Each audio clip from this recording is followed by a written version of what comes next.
Good evening, race fans, and welcome to BSTV. You've joined us for the TCR Challenge Cup Season 15. This is week 7, and we're at Virginia International Raceway Full Course, or VIR. We've got a 37-degree track. We've got a league which is all to play for. We'll go through that in a minute. I am Pete Bingham, and I'm joined in the booth yet again, and as always, by Sir Alan of Toon. Good evening. Good evening, Peter. Good evening, my friends. I hope everybody's in Raceland and looking forward to this, because I certainly am. I've been looking forward to this all week, Pete. I know, this is. We learnt last week that there are many, many fans of this track in this field. We've currently got 22 racers, with probably some more to join before qualifying kicks off. We usually get some late admissions. But yes, VIR is very much a track favourite of many drivers. I didn't think it was so popular until we started talking to people last week. There's so many brilliant and redeeming features of this track that getting rid of the tree can almost be forgiven, but not quite, Alan. Boo. Yeah, boo. No arborists in iRacing or in the real world, of course. They chop that tree down. Something to do with, and I'm doing the little bunny ears thing, safety. Do we really need that? I'm not sure. I think we need the tree. Surely America's big enough to allow a tree to fall over. Well, exactly. It's not going to happen in the middle of a race, is it? So I don't think that was the point, though. But we'll skip right over that. So yes, we've got 22 racers in this tonight here at VIR, and at the minute Sam Blease is rocking the practice top of the table time. He's not on track at the moment, but it's second place. Wobbly kneecaps certainly is. Why has his banner suddenly decided not to work? That's odd. I'll have to have a look into that. It does this every so often, and always on his car, which is very strange. Who else have we got in tonight? We've got Miguel. None of the banners are working. Right, that's weird. Okay, why would that happen? That's very odd. I might have to. You mean the screen banner? Because I can see the yellow banners. Yeah, well, it shouldn't be yellow. That's the point. It should be blue and white or orange and white. So something's not happened correctly with the paint. Let me just do a bit of this. I don't think it'll do anything whatsoever. But we'll see. All the cars naked. Everybody should look away. Look away. Right. Let's see. Let's see what happens when they beam back in. Is anybody in the pits? If people are in the pits. Right, so it's... Sam's in the pits and wobbly. Now, well, it's interesting, of course. We had this intense battle for this. The qualification is so important because of this first sprint race. Yeah, I'm just looking down here, and who's that? So Spencer appears to be in an old paint with no banner whatsoever. Oh, I don't know what's going on here. Something...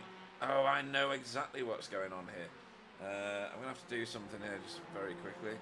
Where am I going? I'm going to...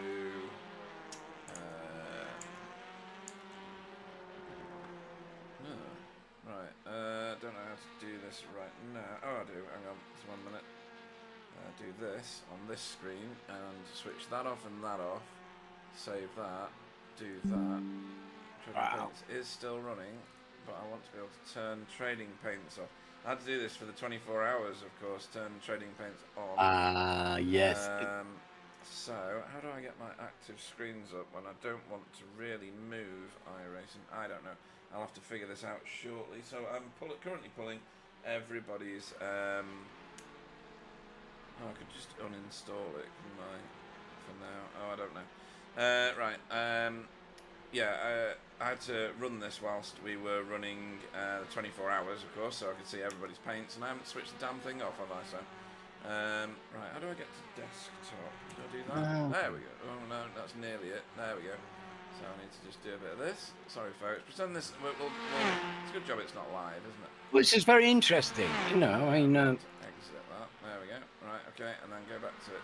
This just shows you your skills in action, cool under pressure.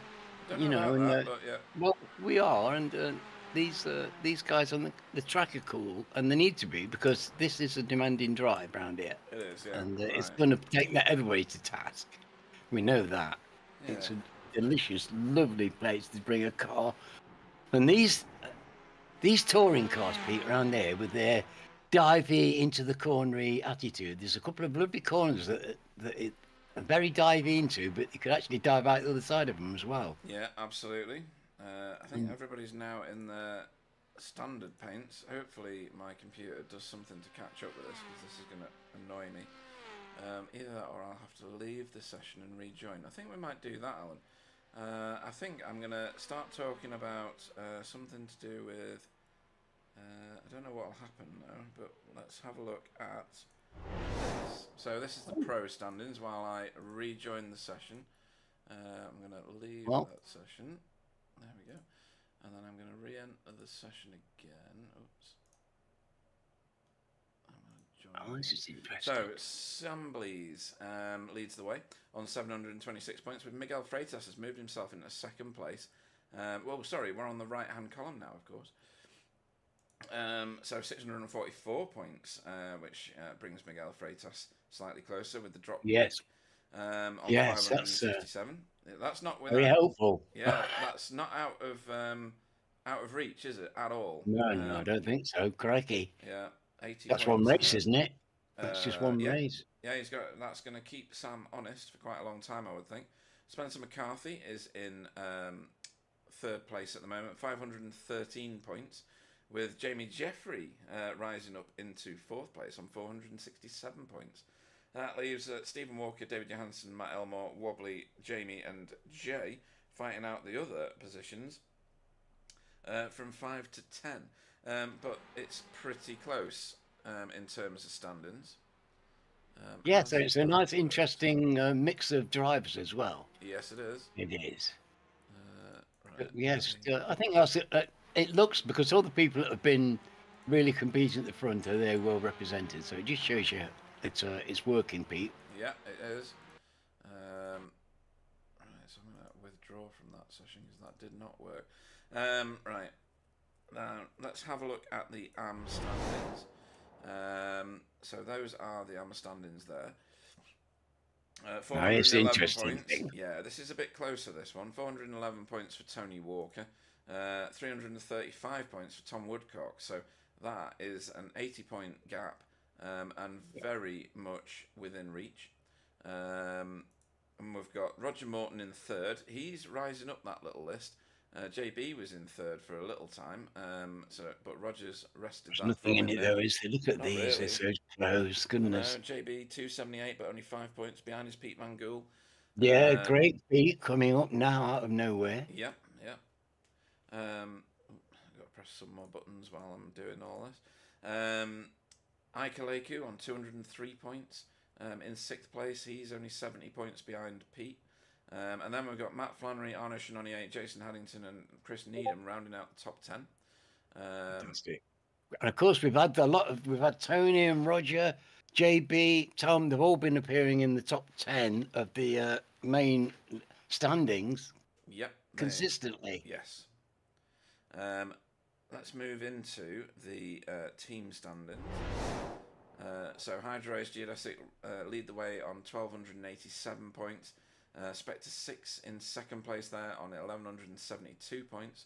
And then Sim Racing Grid in third on 1,012 points.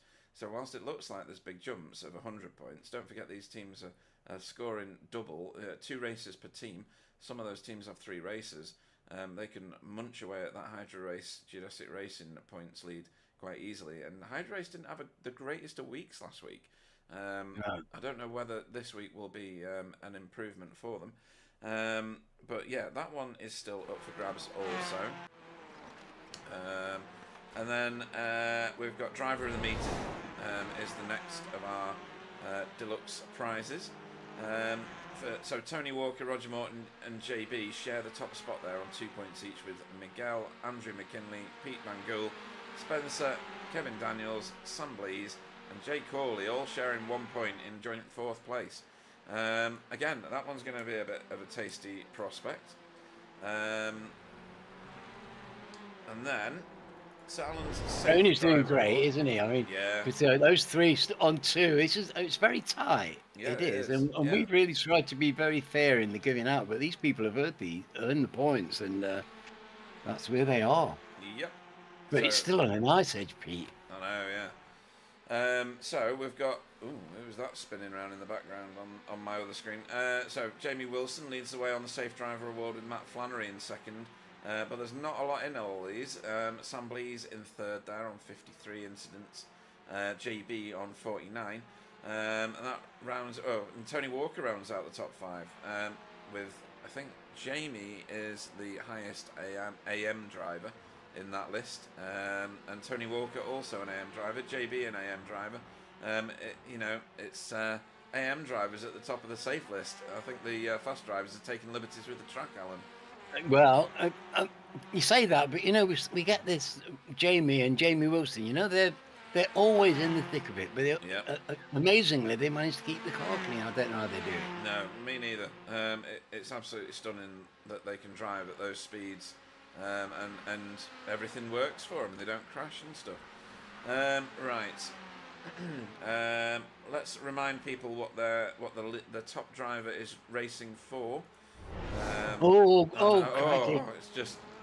It's blinded again. I know. Its regal nature just hits you as soon as you see it. It's just no finer plastic has ever been moulded into something better than this. It's just, you just want to grab it, don't you, and run away with it. Well, it's making me grab my whiskey and wanting to run away. I don't know about. Yeah, well, it might be affecting your eyesight.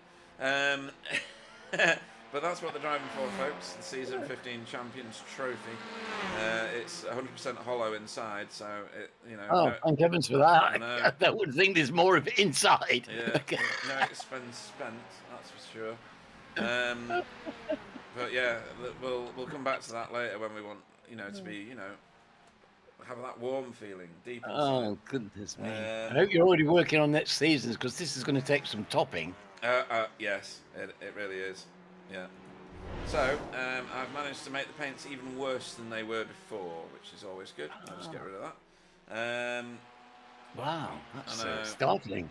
Isn't it? So nobody's in the paints that you normally see. So let me just double check. Just make all the cars naked white again. It blanched at the sides of those paints. I know. They've all fainted, Pete. Yeah. I wonder if these are an improvement. No, they're not. They've gone back to their standard paints again, even though I've come right out of the sim once already. I might try it again. How long have we got before? Oh, look at that. We haven't seen these paints for quite a time. These are rare and vintage paint jobs, I think. They are vintage, yes. So what I'm going to try and do is I'm going to try and drop all of iRacing and reload it right from the very start. So for now, we're going to watch the TCR video again, because I know you like it so much. So 1 second while I sort all this out.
Probably the fix is turning everything off and turning everything on. Very likely.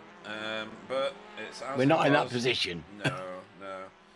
I suppose I could fire up trading paints again, but that'll give us random paints for if anybody was driving different skins in the Daytona 24. Yeah, there's what's going on in the chat at the minute. Matt Flannery's just realised the time apparently in Discord. Good evening to Fiona, who's in the chat. Says stupid track, loves it but can't drive it. You're not the only one. That was somebody going very, very straight on. Right, so we've done all the pleasantries. Hopefully, when we trip to a different session, we'll get the paints, but I doubt it very much. I think having trading paints initially running has knackered it, which is annoying. David E, good evening. Kevin, where's Kevin? He is currently in the pits. As these guys wait for this session to trip into qualifying, which will be in 2 seconds. That was lovely timing, wasn't it, at least, Alan? Yes.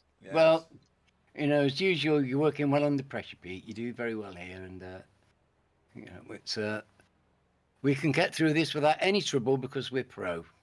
Yes. We're going to find it a struggle if the paints are all to cock, though. Right. So everybody piles into the cars ready to launch out of the pit road. And Sam Blees looks like he's the very first one onto the track. He's the blue car. I'll have to talk through all these. Either that or load trading paints again. I would load trading paints because they're going to be more recent liveries. They are. At least some of them will be right. Yes. So that will cut down the odds. Yes, it will. So we'll do this, we'll do this, we'll do this. Oh, and Sam goes sideways. Sam. That has to be either Wobbly or Miguel behind him. It wasn't Miguel, so it must have been Wobbly. There's Wobbly, there he is. Right, let's see if we can load some of these up. And see what trading paints does for us. It might do something completely ridiculous yet, so... Who knows? Yeah. Oh no, we've got some of the paints are coming through now. Yeah. Right. Well, so trading paints are a mystery to themselves, really. Yes, true. So now we're getting old and mixed with the new. This is a real goodie bag. Well, now it'll be looking for paint files on the trading paints line. So we'll just have to get familiar with the different paints if they are out of sync. So Wobbly is the blue, red, and orange car. For some reason, I forget that one. No, I assumed it would have been pink. Who's that behind them? Is that Sam in the blue one? That's Sam in the blue one, is it? Sam Blees, in the blue one at the front. Oh, right, we are getting the paints slowly. Yay! But it's taking them a while to come through, so as long as we stick with it. Sam Blees is trying to desperately heat the tyres.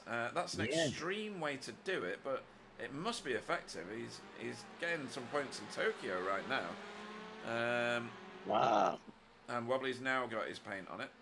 It's a good job those are robust tyres. In it, looks like most of the cars have actually got the right paint on now, so it's obviously kicked in. Well, you've had your nervous breakdown. It's dumped on you. You've been on to take pills, lie down in a darkened room. So I think it's only reasonable that it's bloody well sorted itself out. Yep. Frankly. Yeah, we've got some. Oh, that might be one of the. Oh no. Rebels. Yeah, we've got old paints on the Lurchus Academy cars. Oh, this is a bit madness. Wow, look at that. That's a nice paint job, though. We had that last season, if you remember. It's very nice. Okay. Oh, that's a bit mega wide. He obviously didn't heat the tyres up enough or too much for Sam Blees. So he's having to take an excursion through the fields. That's a bit like his Daytona 24 performance. Right. That's Ika Leiku in the Lurchus Academy colours. That's a very nice paint, that. We like that. So I think the only thing we're missing is the banners this week, so we'll just have to put up with that, I'm afraid. And you'll have to get where they are in terms of Pro and Am from the timing tower. if they are in blue and white in the timing tower, their number I'm referring to, then they are a pro car. If they are orange and black numbers, they are an AM car.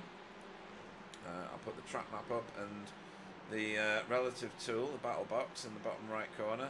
All our graphics lovingly engineered and worked upon by Jamie Wilson for your viewing pleasure. Pete Van Gool is now in the livery he's supposed to be in. Yay! Yeah, it didn't work for the original paint pack. I have this issue with it. I have to reload it and punt it out manually sometimes, and I don't really understand why. But yeah. Having said that, I did like Pete's previous livery. PVG one. PVG. It's lovely. It's a lovely livery. It is. It is. It's nice to see Pete in the result livery. Yeah. It's a long time friend of the team. And, yeah. Now, rumours were abound that this boy, Stephen Walker, would be topping the timing towers today, and difficult to beat, if not impossible.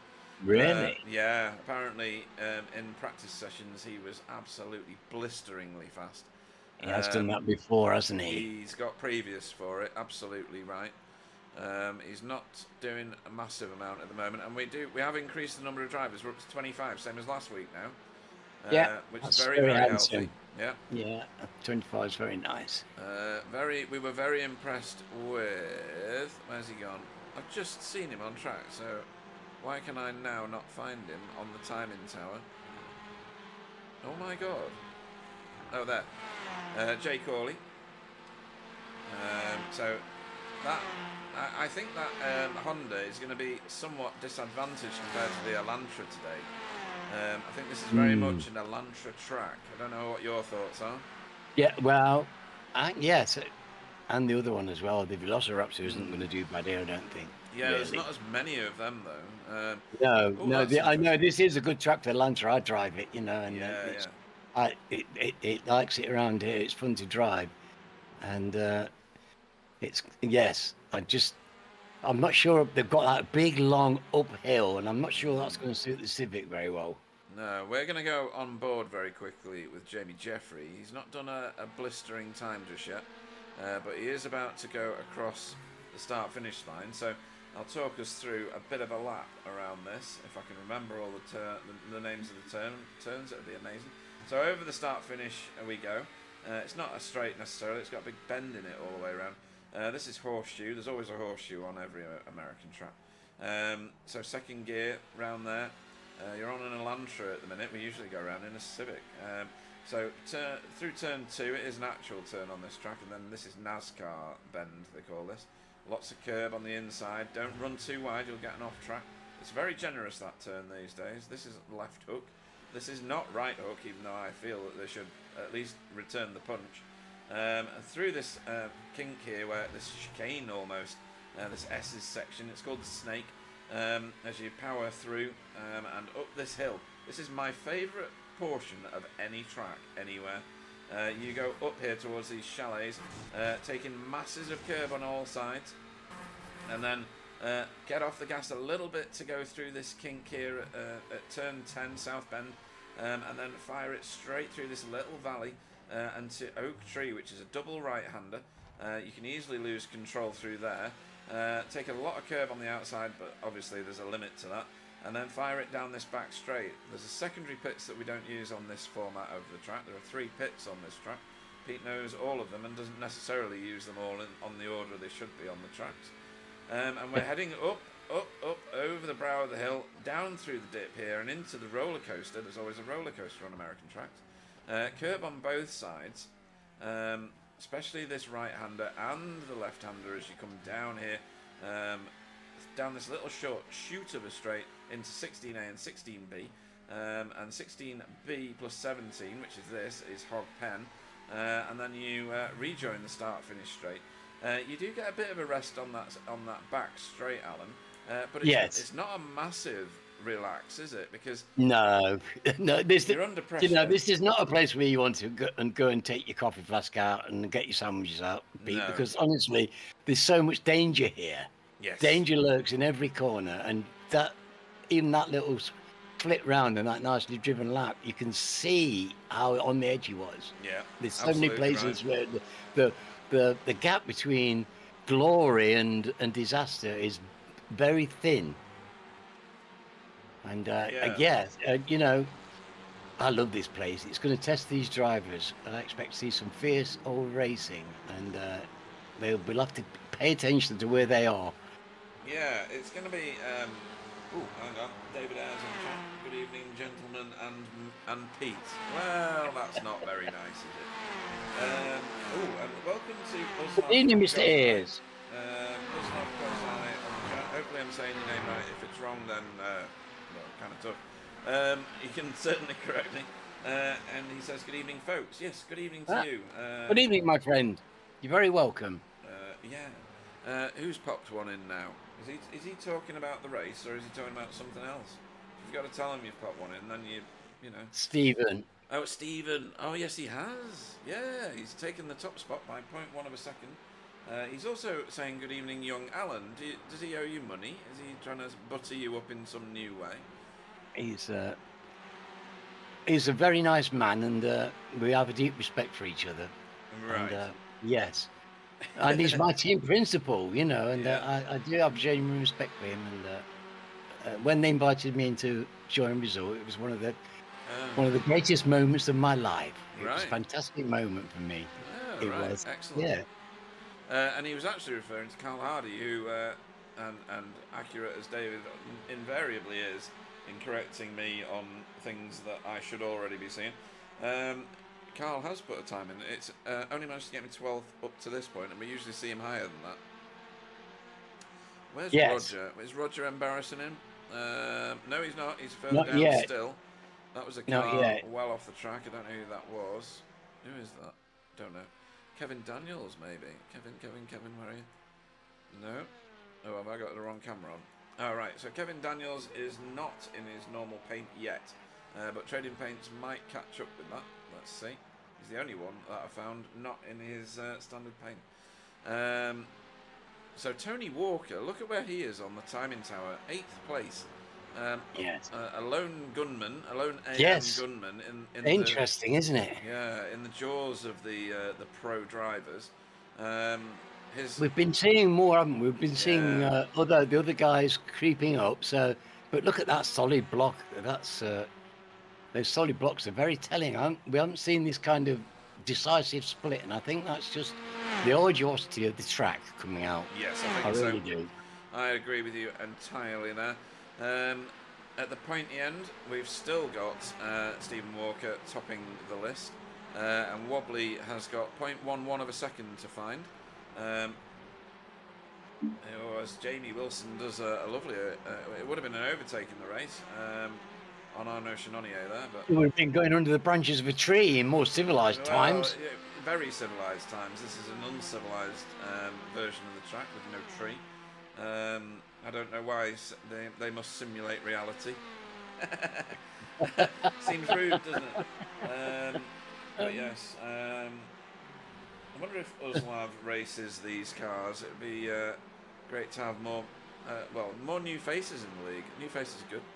It adds a lot of sparkle. It's great to get new blood and new drivers in, but we've got a nice influx, and long may it continue. Yeah, and this is Flashy Elmore, who is currently in 4th in the timing tower, which is surprising. He does qualify well. Then he starts bashing away on that flashy light button, and I lose all respect for him. Well, you know, he's not been quite so much of that, Pete. Have you noticed that he's been quiet because he's been concentrating? He's had good positions. And this is, I mean, to see him in 4th place qualifying is a great position for Matt, and we're pleased to see it. Yep. Because it stops him flashing his lights at Pete, for heaven's sake. He's so preoccupied with not crashing that he's actually ignoring the button. Right, Miguel Freitas getting shuffled down a bit. That's because he's parked on the grass for some reason. Hopefully there's nothing wrong there, and he's just bailed on a lap. If they're not on a lap now, folks, they're unlikely to be able to do another lap. because this is a heat race. In 1 minute and 1.5 minutes, they will get spat out of this session.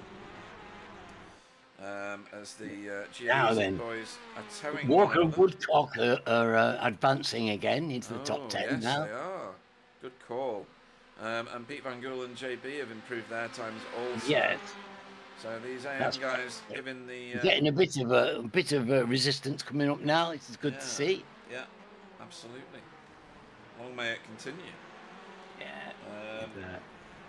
Right. So let's see if any of these times from these fast guys makes a difference as they cross the line. Who's car number 4? He's about to cross the line.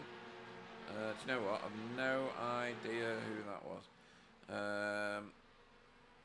Right, so there's a few people reset that have gone into pit road actually. Spencer McCarthy decides he wants to do a massive slide after crossing the line.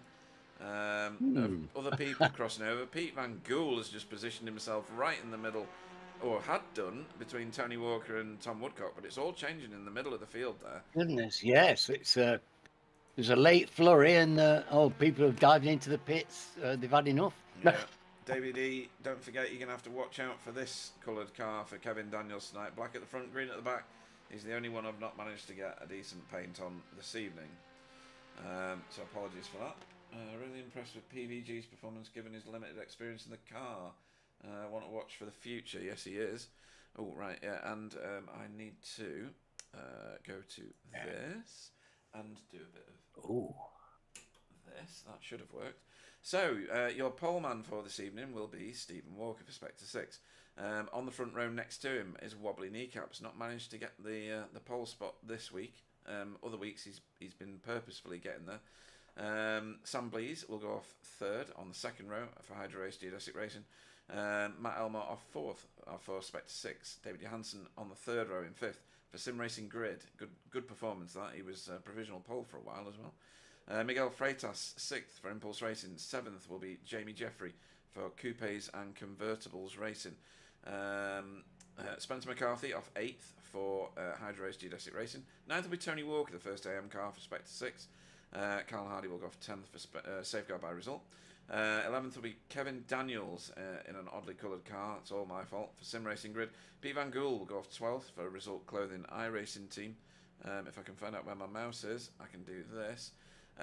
Jimmy Wilson will go off 13th for Time Chimera. Tom Woodcock off 14th for Sim Racing Grid. JB Deju will go off 15th for BSTV Pink, with Jay Corley off 16th. 17th will be David Corpus for Lurch's Academy. 18th will be Ika Leiku for Lurch's Academy as well. Stop flashing your lights at the back, I can see you. Arnaud Chenonnier for Air Smart Racing off 19th. Roger Morton will go off 20th for Safeguard.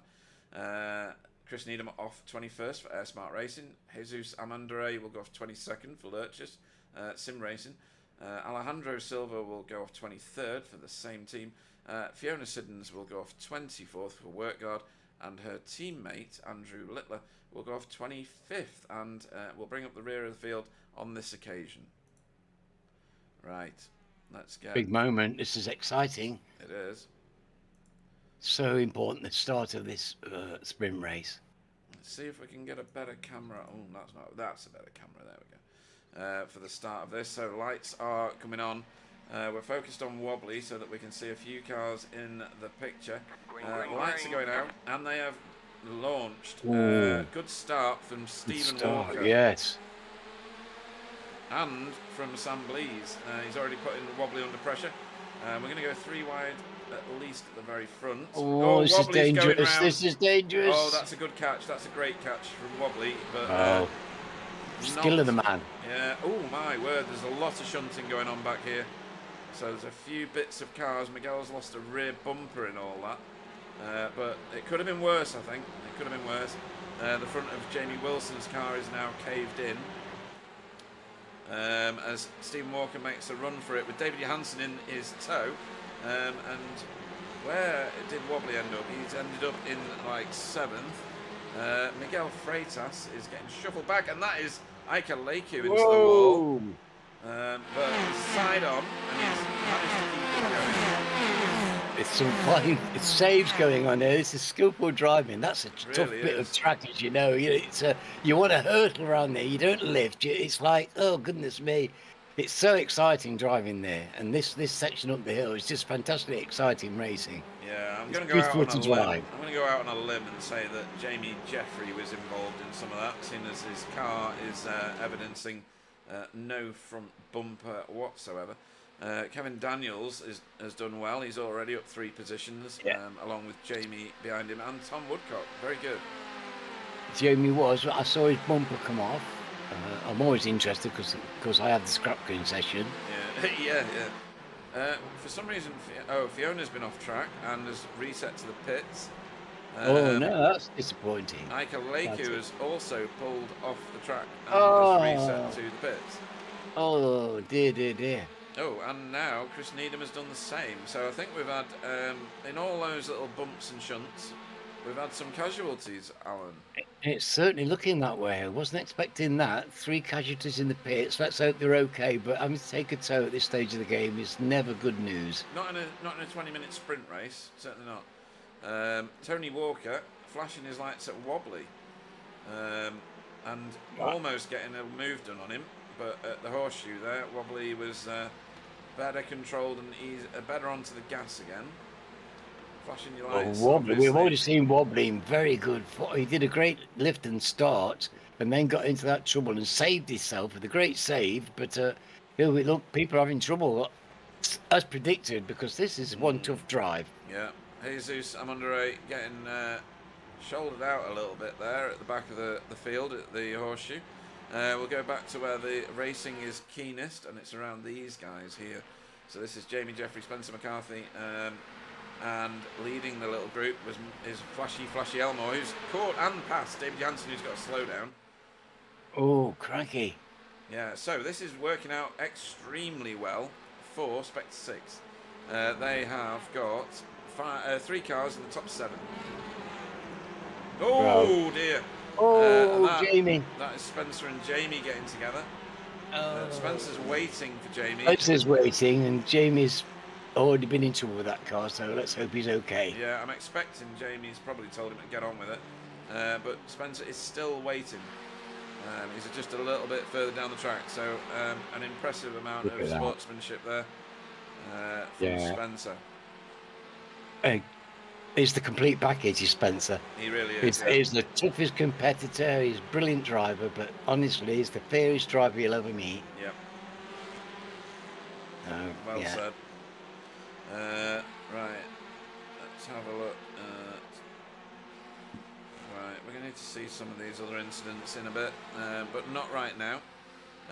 Right now, we're going to look at this little battle. So David Jansen clearly has a mass amount of speed at this track, a massive amount of speed. It's not enough, because Stephen's pissing off from all of them. Yes, he is. Yeah, he is gone. He is 3 seconds ahead already. He's over here. While these guys are trying to sort it out for second place at the moment. There's 3 of them in that. I just heard big bending scrap. metal again. Yeah, big scrap. I mean, Pete Van Gool on a mega overtake. That was class. So pleased to see what Pete's doing with this car now. Yeah. He's a really, really very fine driver, and he's never actually showed it before. But these last few weeks, the way he's come into touch with this car and got his feel and his performance together is already quite remarkable. Huge step up. Yeah, and, go on. No, it pleases me immensely, because he never managed to show his real quality before, the class of the man, and now he is doing. Yeah, he really is. And so is Tony Walker. He got a bit of a wiggle on there. And Jamie Wilson is putting a good amount of pressure on. And he's going to have to, because behind him is Kevin Daniels and Sam Blees. Now, this is one that we need to watch, because he's technically on a recovery drive now after going super wide at turn 1 on the first lap. He's been shuffled all the way down. So he'll be wanting to make his way back forward. It's got 15 minutes to make a difference, and it's not easy. Not on this is track, a tough place to take over. It's especially, place. somebody's holding their line. You have to take risks if you're going to go wide. Jay Corley late on the brakes there. Thought he was going to collect himself and Arnaud Chenonnier, but it wasn't to be. More battles further back here. Nice block pass there from Alejandro Silva Carrida. With, who is that? Spencer behind him? Yeah, Spencer. You can see there Jamie Jeffrey ahead of Spencer after. Spencer will be loving this because, you know, there's nothing he likes more than trying to overtake the whole field. Yeah. Especially if it's really difficult. Yeah. And he's having to do that here today. Jamie giving him the toe as well. They get on very well on track, I think, those two. Tony's gone up to 5th. Now I'm looking at Tony Walker and thinking, you know, he's not going to. That orange is sticking out in that blue every week, like a sore thumb. It's a bit of a fraught battle. This is 2x2 going through left hook, and where I think right hook should be, and through the snake. You shouldn't be going too wide through the snake because that happens. Kevin's gone. No! Get your brakes on. Right. Oh dear. That was a poor place for that to happen, actually. It was. No block track, everybody's moving. So no yellow call. And yeah, we've had a few casualties here. It shows how difficult this track is, doesn't it, Alan? Right. Too wide going They're through not the holding snake back. again. It's the sprint race as well, Pete. Nobody holds back in this sprint race, do you they? can't afford to, can you? No, exactly. So they race it like it's a 20-meter race, and this is what you get. Yeah. On a track like this, it adds up to a bit of mayhem, but it also has this really amazing saves, amazing overtakes, amazing bits of skill and dynamic driving. What more do you want? I know. Kevin Daniels has had to reset. Two rides going round there. I know. This is brilliant racing. These are. You see, this is a lot more dangerous than it looks. We know what it's like going down there at speed, and it's so easy to get out of shape. And these guys are going hard at it. Yeah. And, so in the pits at the minute, Kevin Daniels, Tom Woodcock, Ika Leku, Fiona and Andrew Littler and Chris Needham all got going again. Oh, we've got battles going on here for second place, and it's quite a dramatic one. 3 cars that you can throw a blanket over or a Rizzle paper. Oh, where's he gone? Where's David going? Get back on the track. Okay. He's okay. Yeah. So that leaves Matt Elmore and Wobbly to scrap it out with David to chase them.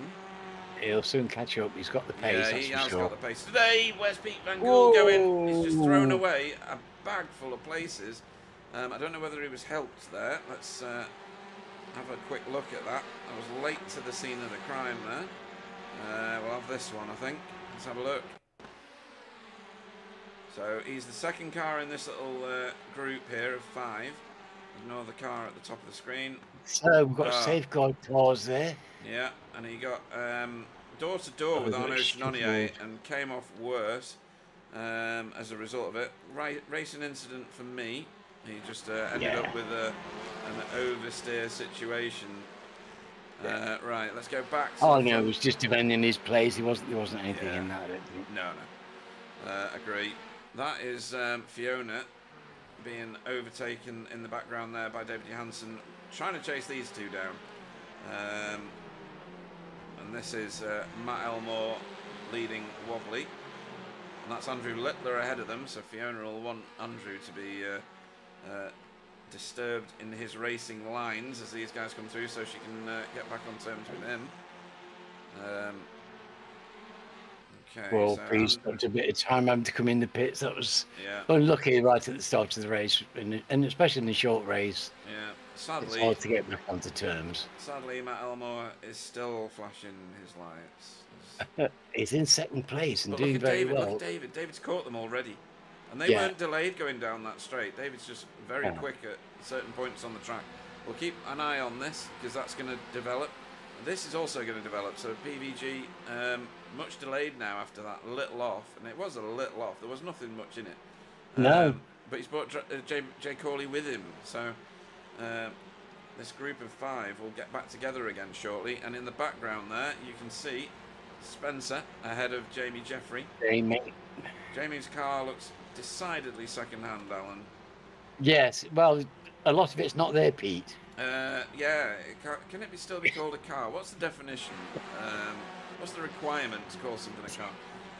David E says unbelievable. Yeah. that is in reference to Kevin Daniels, I'm pretty sure. Pit manoeuvred off the track a little bit, but I don't think there was any malice in it. We should watch that again from above. You can see that bit there. There it is. Oh, look at the pace going around that corner. Look at the skill we have to hold it on. You know, it's gorgeous. It's no wonder you get the odd little nudge, is it? Going sideways. And these guys, they're so close to one another on pace and skill now. Right, here we go. So Kevin Daniels on the left in the green car. And there's no... Oh, dear. Oh. I did say you shouldn't be going... Oh, and then he gets annihilated by his own teammate. Passenger. Yeah, that was his own teammate that dear. punched him at the end there. There was no stopping that car. Not really, no. And there's nowhere for that car to go. So, again, it's fighting for corners where you shouldn't be 2x2, really, causing some of these. As Wobbly catches Flashy Elmore. I've seen Wobbly get a good line through here. Well, he's got skin in this. You know, he's had consistently really great performances in these sprint races as Wobbly. This season he's been turning out and he's been racing hard and doing so well in these. You know, he's been qualifying in first, and this week he's had to give way to Stephen. Oh, no. Oh, right. Is that all right, you think? So, that ain't not too bad. Wobbly, that was David Johansen getting shuffled down the order quite heavily. Having a bit of a torrid time at the moment. He is, yeah. So that was Matt Elmore that gave him that helping hand. We'll watch that again in a second once I find it. I think he sounds okay. That's lucky if it is. Yeah, Wobbly waited for Matt Elmore to come through after the previous shove that he gave him, which put Matt Elmore away. So we'll have another look at both those incidents from above. So again, we're looking at that's the first notch. Move that tree. And then this. Oh, right. Oh! David got on the brakes very heavily, and I don't think that Matt Elmore would have had much reaction time. I did. No, I don't think it's... So he didn't have time to slow down. No. He wouldn't have been expecting Dave to be hard on the brakes like that there. I think maybe Dave had a problem. I don't know. Anyway. Yeah. Here we are, and it's just a function of driving fast on a difficult track at the moment. Yes. Yeah, I'd agree with that statement. So we've got Sam Blease has moved his way back to 5th now. That's Tony Walker ahead of him, which means he's chasing Tony. I'm loving Tony's race here. Yeah, he's doing a great job. You know, we're going to have 2 Walker brothers in the blue next season. I think probably actually. That's an overtake. That would be a heck of a thing for Tony to have done that. Yeah, he's fighting this. Tony's fighting this, and that's Sam Blease that's behind him, trying to get 4th place. They can still see 3rd place, which is Wobbly, because they're doing nothing but delaying each other by hitting each other off the track at the moment, apparently. David Johansen's filed back in behind Miguel. Well, that's no bad place to be. Yeah, you might think he's a bit shortchanged, to be honest. Yes, well, I think he's entitled to a little bit, but I think it's just unlucky. Yeah, he did. It's unlucky, you know. There's nothing in it. It's just, I don't think any of the people that he's encountered have actually could have been able to do anything about it. No. So. We've had a little bit of a shuffle in the safeguard camp because Roger Morton is ahead of Carl Hardy, as David Ayres has kind of just stated. Yeah, well, Carl wouldn't resist Roger too much because Roger's on a charge recently, isn't he? Yeah, he is. Right, so Sam Blease is having another attempt at passing Tony Walker now. Big, long uphill. Yeah, side by with side. A dangerous that top end. Wobbly. Oh, that's Wobbly. Wobbly dead. Oh, his car's guard is blowing his engine. Yeah, he's absolutely detonated that, so I don't know what's going on here. Right, so... Oh. What's going on? That's weird. That's really weird. What is that? That's technical, surely. That's the strangest thing I've ever seen. How peculiar that is. I think he crashed into a ghost car or something. Anyway. Well, hopefully he'll let us know, because that was peculiar. He'll probably come into the booth and tell us, because that's what he normally does. Right, so that was David Johansson getting past Miguel. So Miguel's obviously down on power or something, because that was David's doing great, isn't he? Easy. Yeah, unless he's in some way feeling a level of responsibility for something earlier in the race. I don't really know, but I don't see how that could happen. Dave's been on the wrong end of a couple of incidents, and people might feel that he's had a raw deal, but the replays didn't show anything going on. I don't think so. No. And it's just hard racing. Yeah. But we do see this time after time in sportsmanship. Yeah. Now, Wobbly was saying about having problems with his equipment. Now, I don't remember exactly what that was. I can't find it in the chat, but it's not there. We've seen that going in a straight line and headbutting walls before previously, haven't we? Yes, we have. This is quite a good little battle. This is Spencer chasing Jay Corley, and they're both catching JB. Who will resist? He will, because he's been very, very quick, and I gather that he likes this track as well. It is a lovely, challenging track, isn't it? Oh, I'd love to drive it. It's just, it's a place I will bring if I've got a new car, because it's just one of those tracks you can do lap after lap, and if you can get hustle a car around here nicely, you've got a nice car, because this is a demanding place. It asks a lot of cars and drivers. Yes, yeah, it really does pose some serious challenges. But it's in a delightful way, isn't it? The package is beautiful right from the get-go, going downhill to T1, which is hard, right-handed, difficult, and it just leads to that snake, and it's right from the get-go. You're under pressure. You're challenged by the circuit. Yep. Oh, and David Johansson is just picking up positions so easily at the minute. Oh, I thought that was going to be another collision. Whoa! But he's past Jamie Wilson now, and pulling away from the pair of him and Miguel in the background there.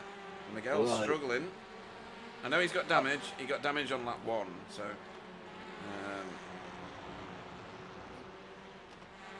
right then. This is going to come to something, this little battle here. Well, a minute and a half. Yep. Oh my God, yeah, we have romped through that time. Jay Corley a bit out of shape there. That snake section is very, very lethal. It does the strangest things to your car. It does. It catches people out. We've seen it catching people out, even very experienced drivers. Yeah. Arnaud Chenonnier doing a great job in second in AM, but only just ahead of Roger Morton in third. Yes. Well, Arnaud did a good job of defending earlier, and him and Roger, of course, old adversaries, so they'll be well used to going door to door, and we shall see what happens with that, because I won't know how to call that one. I would fancy Roger at the moment, the way he's been driving recently. Yeah, I tell you but what, it's a tough one. They're both very able. David Johansson doing 156.8 laps. He's the only car doing 156s apart from Stephen Walker at the very, very front, who is on the last lap now. He's just started the ball for Stephen. Yeah.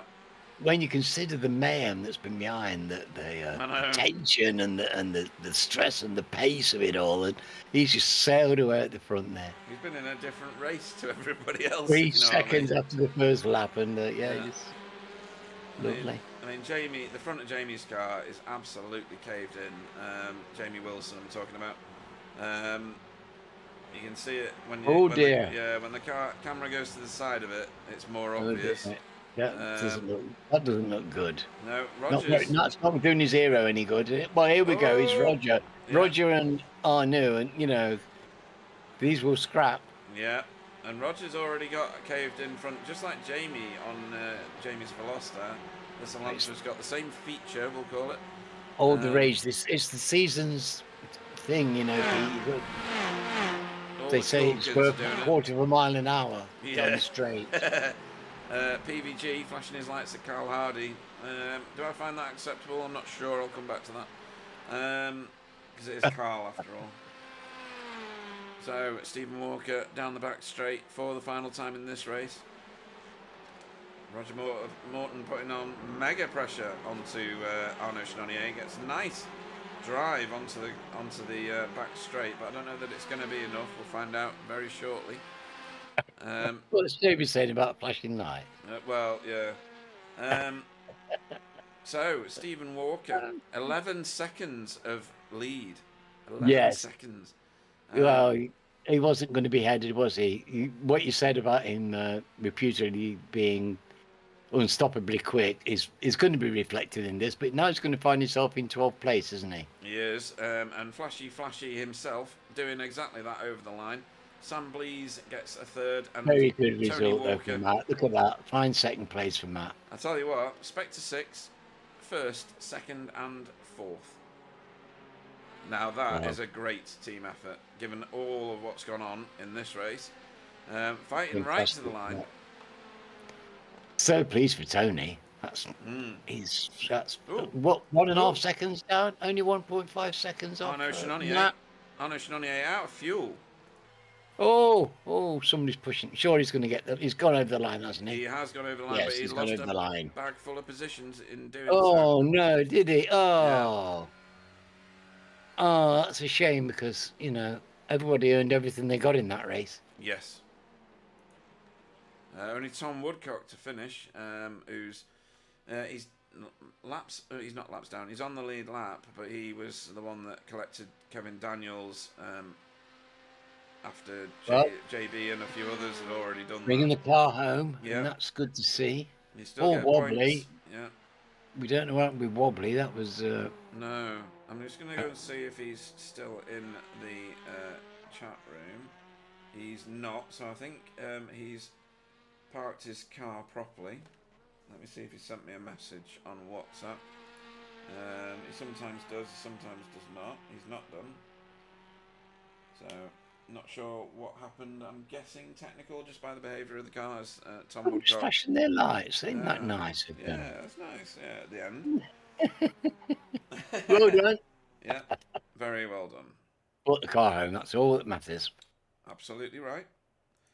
Right then. So, at the end. Well, that was like what we expected, wasn't it, Pete? We expected a bit of a feast, and there it was. Goodness me! It started and it was over. Yeah. David has actually seen a message from a bit further back. Result drivers earn a bonus for flashing lights on the yes, Stephen Walker brought home the glory on the sprint race tonight, round 13 of the TCR Challenge Cup Season 15 with BSTV. For Spectre 6, he was 11 seconds ahead of his own teammate Matt Elmore, and rounding out the podium positions was Sam Blease on a mega recovery drive after going super wide at turn 1 and losing a huge amount of positions. In third, Hydra Race Jurassic Racing.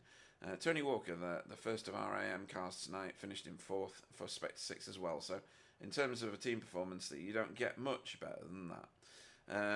David Johansson finished fifth after all what went on around about left hook.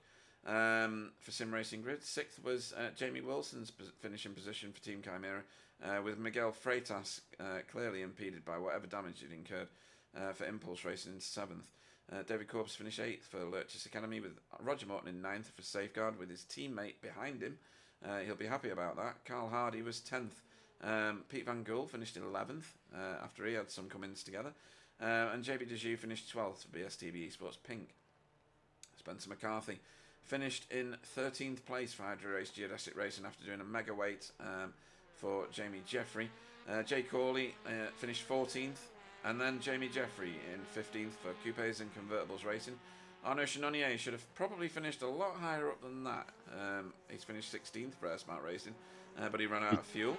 Alejandro Silva Carrera. He certainly drove better than that, didn't he? He certainly did, yeah. And he kept it out of trouble tonight. Sometimes he fights very hard and ends up attracting some incidents.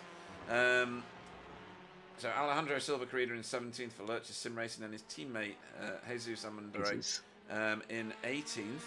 19th was Tom Woodcock for Sim Racing Grid. Chris Needham finished 20th in the end for Air Smart Racing after being involved in a crash. Andrew Littler finished 21st for Work Guard by result, and his teammate Fiona Siddons finished in 22nd. Wobbly, we saw what happened to him, was recorded 23rd but did not finish. Kevin Daniels recorded 24th, but his car got demolished and did not finish for Sim Racing Grid. And then Ike Leku, we saw sideways into the wall. I'm not sure what happened after that in 25th for Lurch's Academy, but he had to retire the car 11 laps down, but still gains points. So now we look forward to the second of tonight's races. For those of you new to watching, because I know that there is Uzlav Gosai on the chat. The first of tonight's races was a 20-minute race. It was a sprint race, and they're on 35% fuel, which means they don't need a pit stop. However, this race is going to be a 40-minute race coming up, and they will need to pit. This is not a track where you can zero stop it or no stop it. You really have to do a pit stop. We've seen in recent races, haven't we, Alan, that early pit stops do gain you an advantage. If you pull it off sweetly. Yes, and that's the key point. If you can pull it off nicely, without any incidents, without speeding in the pits, without crossing any of the lines that you shouldn't cross, because we've had a bit of that going on. PVG on the chat, giving us good old devil horns, rocking it out. Good lad. We'll give him a bit. We'll give some hearts. We'll give some of these things. I don't know what they are really. I'll give a shocked face. Let's do that. Nuclear warheads, I think they are. Is that nuclear warheads? Okay, then. So hopefully, certain drivers will have better, look. Sorry, that's the word I'm looking for. This time round, a few people missing from the field today. We've got 25 cars and some obvious ones missing. But I think that's because of the 24-hour race at the weekend. I think there's a few people, all iRacing doubt. Some people have put in a huge amount of time into this simulator in the last couple of weeks with the 2.4 hours and the 24 hours and league races and practice. So I can fully appreciate it, and we hope that they'll rejoin us in future race weeks. You do get a drop round in this series, which helps people when they have those kind of challenges. But we've got quite a few people watching now, and they will be lining up ready for us to do this. But this will be a very this is as different from the sprint race as you can imagine, really. Because even though they drive it like the fact of the reverse grid changes the entire dynamic. It does. And Jamie Jeffrey got that reverse grid 15th position for coupes and convertibles racing. Jay Corley will join him on the front row. Jamie Jeffrey's already out. Spencer McCarthy will go off third for Hydro Race Geodesic Racing. Fourth will be JB Dejoux for BSTV Pink, with Pete Van Gool in fifth for Result Clothing. Carl Hardy will be sixth for Safeguard, with his teammate in the row behind him, and to the right, Roger Morton. David Corpus will be 8th for Lurch's Academy, and 9th will be Miguel Freitas for Impulse Racing. Jimmy Wilson will go off 10th for Team Chimera. You're all flashing lights again. When I move the camera, so nobody can see if you keep doing that. I told you. Naughty step. Stop it. David Johansson will go off 11th for Sim Racing Grid, with Tony Walker off 12th for Spectre 6. So distracting. 13th will be Sam Blease for Hydro Race Geodesic Racing, with Matt Elmore in 14th for Spectre 6. And Stephen Walker, for his punishment for winning, will be starting 15th for Spectre 6. Arnaud Chenonnier will go off 16th for Air Smart Racing. Can I get a better camera where I can't see these people flashing? That one does it, but it's rubbish. No, okay.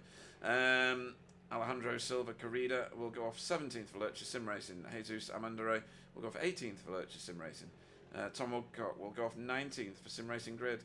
Chris Needham off 20th for Air Smart Racing. 21st will be Andrew Littler for Work Guard. His teammate Fiona will be next to him on the grid in 22nd. Wobbly may not start. He's not on the grid, and I don't think he's starting. Kevin Daniels will start 24th for Sim Racing Grid. And finally, Ekaleku will go off 25th and last for Lurch's Academy. I don't think the revs are starting just yet. And yes, they Lights are now. on. Yeah, lights are coming on. Green, green, green. And we are green already. Didn't keep them at all on the grid. I don't know whether anybody will get caught out by that, but we are away. Yes, that was a swift lift, wasn't it? Goodness me. Yes, it was. You had to be on your marks there, guys. Right, this would in theory be a much more calm race than the first one, seeing as it's technically a bit of an endurance feature, whatever you want to call it, with a pit stop, but that doesn't always happen.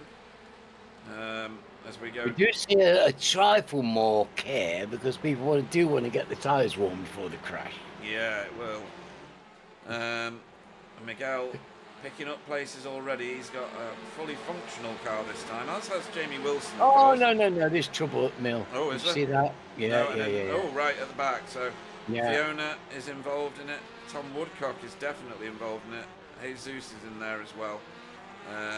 Wobbly did not start. Oh, that's a lot of damage. That's a lot of damage on Jesus' car.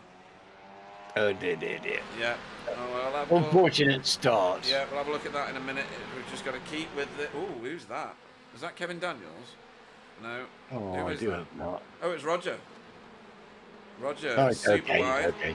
Just off the track. No, nothing awful there. No, that'll be cold. I do want to see Kevin going off the track and encountering a wall. That would be dreadful. Yeah.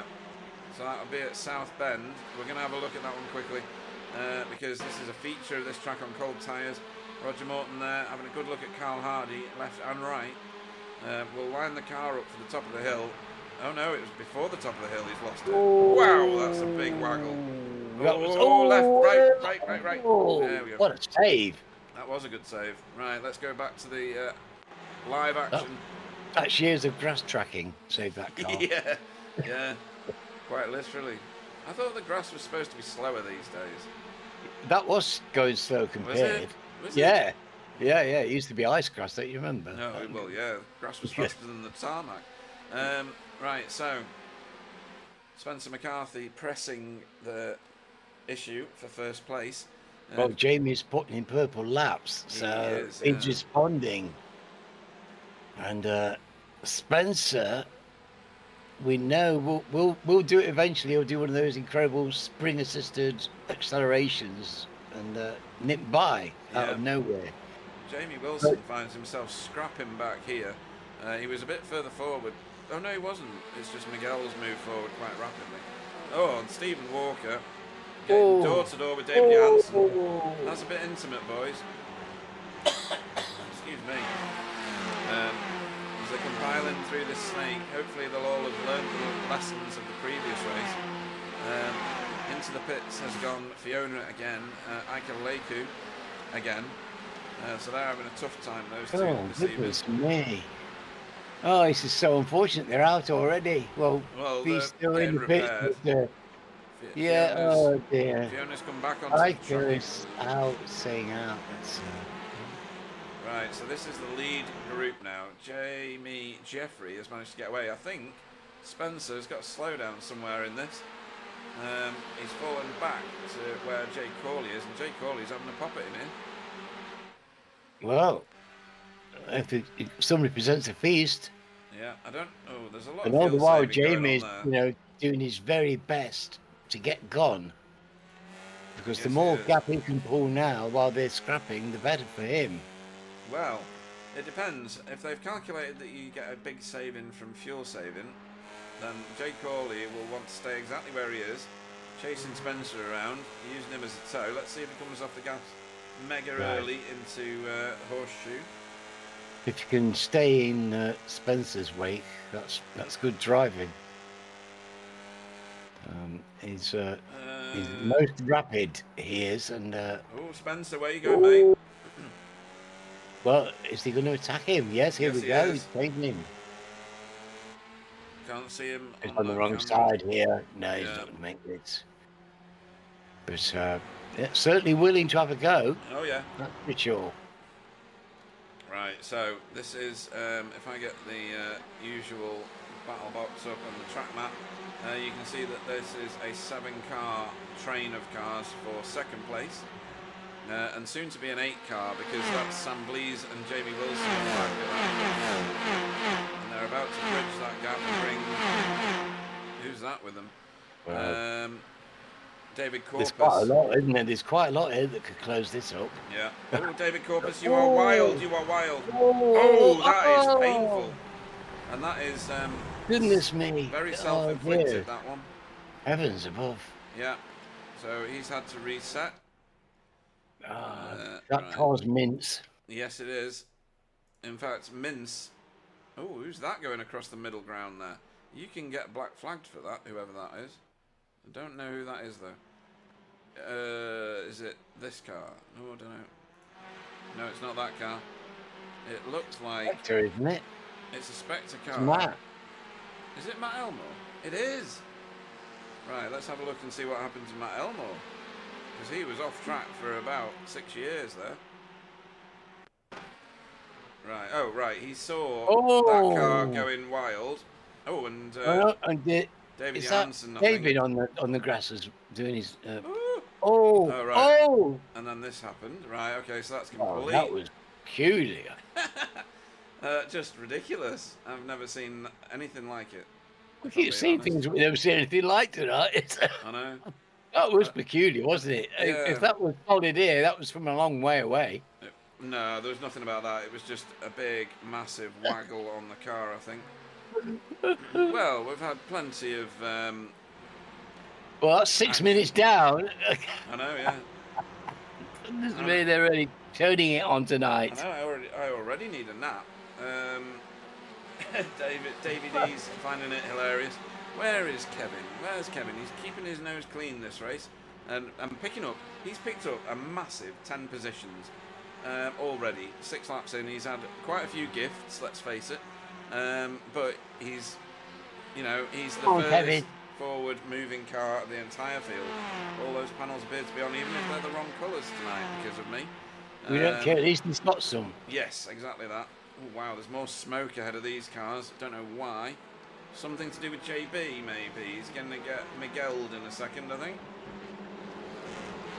Miguel around the outside there, carrying huge amounts of speed. Let's hope nobody blows another engine up. Yeah, absolutely. We don't see that very often, do we? No, we don't. Right, let's go above these guys. Ooh. Miguel switching sides there to give different cars the tow. That is Steve. Who is that? Oh dear me. Oh dear. Oh, that's Wrigley. That's Sam Blease who was giving a shot there to another car. As in. Oh, that was beautiful. This is beautiful. Great racing. Absolutely fantastic racing. Great car control. Oh. It's so hard to carry your pace through there and keep it on the road. You know that everything, the centrifugal force, everything's trying to throw you off into the boondocks on the left, and keeping it on the track is so tricky, especially at pace. And when you're close up behind this, it's messing with your braking. Yeah. When you're in this tow, it messes you with. We see so many incidents because people have underestimated the tow and mess the braking up because of the tow, and when you're in close circumstances like this. That was JB getting his braking a bit wrong. I don't know what's happened to Jamie. Jamie's okay, right? That's fine. Yeah. Ooh, that was JB getting his braking a little bit wrong. He did it on the previous turn as well, turn 1, Horseshoe. He was very, very early onto the brakes and kind of startled the cars behind him. Matt Elmore has gone to pit road after all that. And is taking tyres. That's unusual. He's clearly not unchecked something in that. Either that or he's practicing his levitation. Well, I mean, levitation could be good, less friction on the track and all that business. Let's go back to this little group.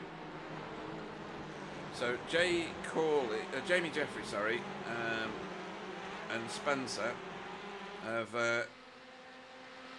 gapped everybody. Spencer's going to be... Yes, well, Spencer's got away from the danger just behind him, so he can concentrate on Jamie now. But it's bad news for Jamie, but we know about his pace. Now, Jamie's not going to give in, and he's not going to get caught easily. No. I'm sure that Spencer will overhaul him eventually, but Jamie's going to fight every inch of this. He's just a scrapper, and if he can keep it on the track and keep his usual good pace, because he's a good solo performer.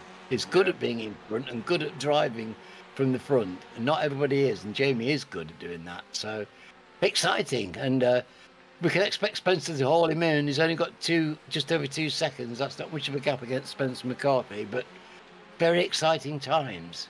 Yeah, and Sam Blees there, trying to get a move done on Pete Van Gool, and not yet managing it. Miguel did a wonderful overtake on Jay Corley at the roller coaster. Absolutely inch perfect. Right, we've had a few visitors to pit road. So Matt Elmore was in for 1 hour, 50 odd minutes. He is miles down the field now. In the pits at the moment is Roger. Dear. I'm going to go out on a massive limb and say that is not a scheduled stop. Really? Honest. Why? Yeah, well, I follow your intuition because you're very good at spotting these small things, Pete. I don't know who that is he's racing with there. It's definitely one of the sim racing grid cards. Oh my god, and ow. Wow. Has anybody got any T-cut? Yeah, that will just about do that, I think. Yeah, it's going to need some gaffer tape, that one. Gaffer tape? Aye. So, it wasn't David Johansen. It must have been Tom Woodcock. It is Tom Woodcock. So what happened here? They both drifted towards one another, and just a little bit of rubbing is racing, and one casualty, one non-casualty. So that seemed like a big reaction. He's just caught him at just the wrong moment, I guess. 40 seconds stop and go for avoiding action coming back. Oh right, yeah. So Matt Elmore, when he did cut the track, got a 40-second stop and hold. That's right. Well, that's why he was levitating. It was. Well, no, the levitation was him taking tyres as well, I think.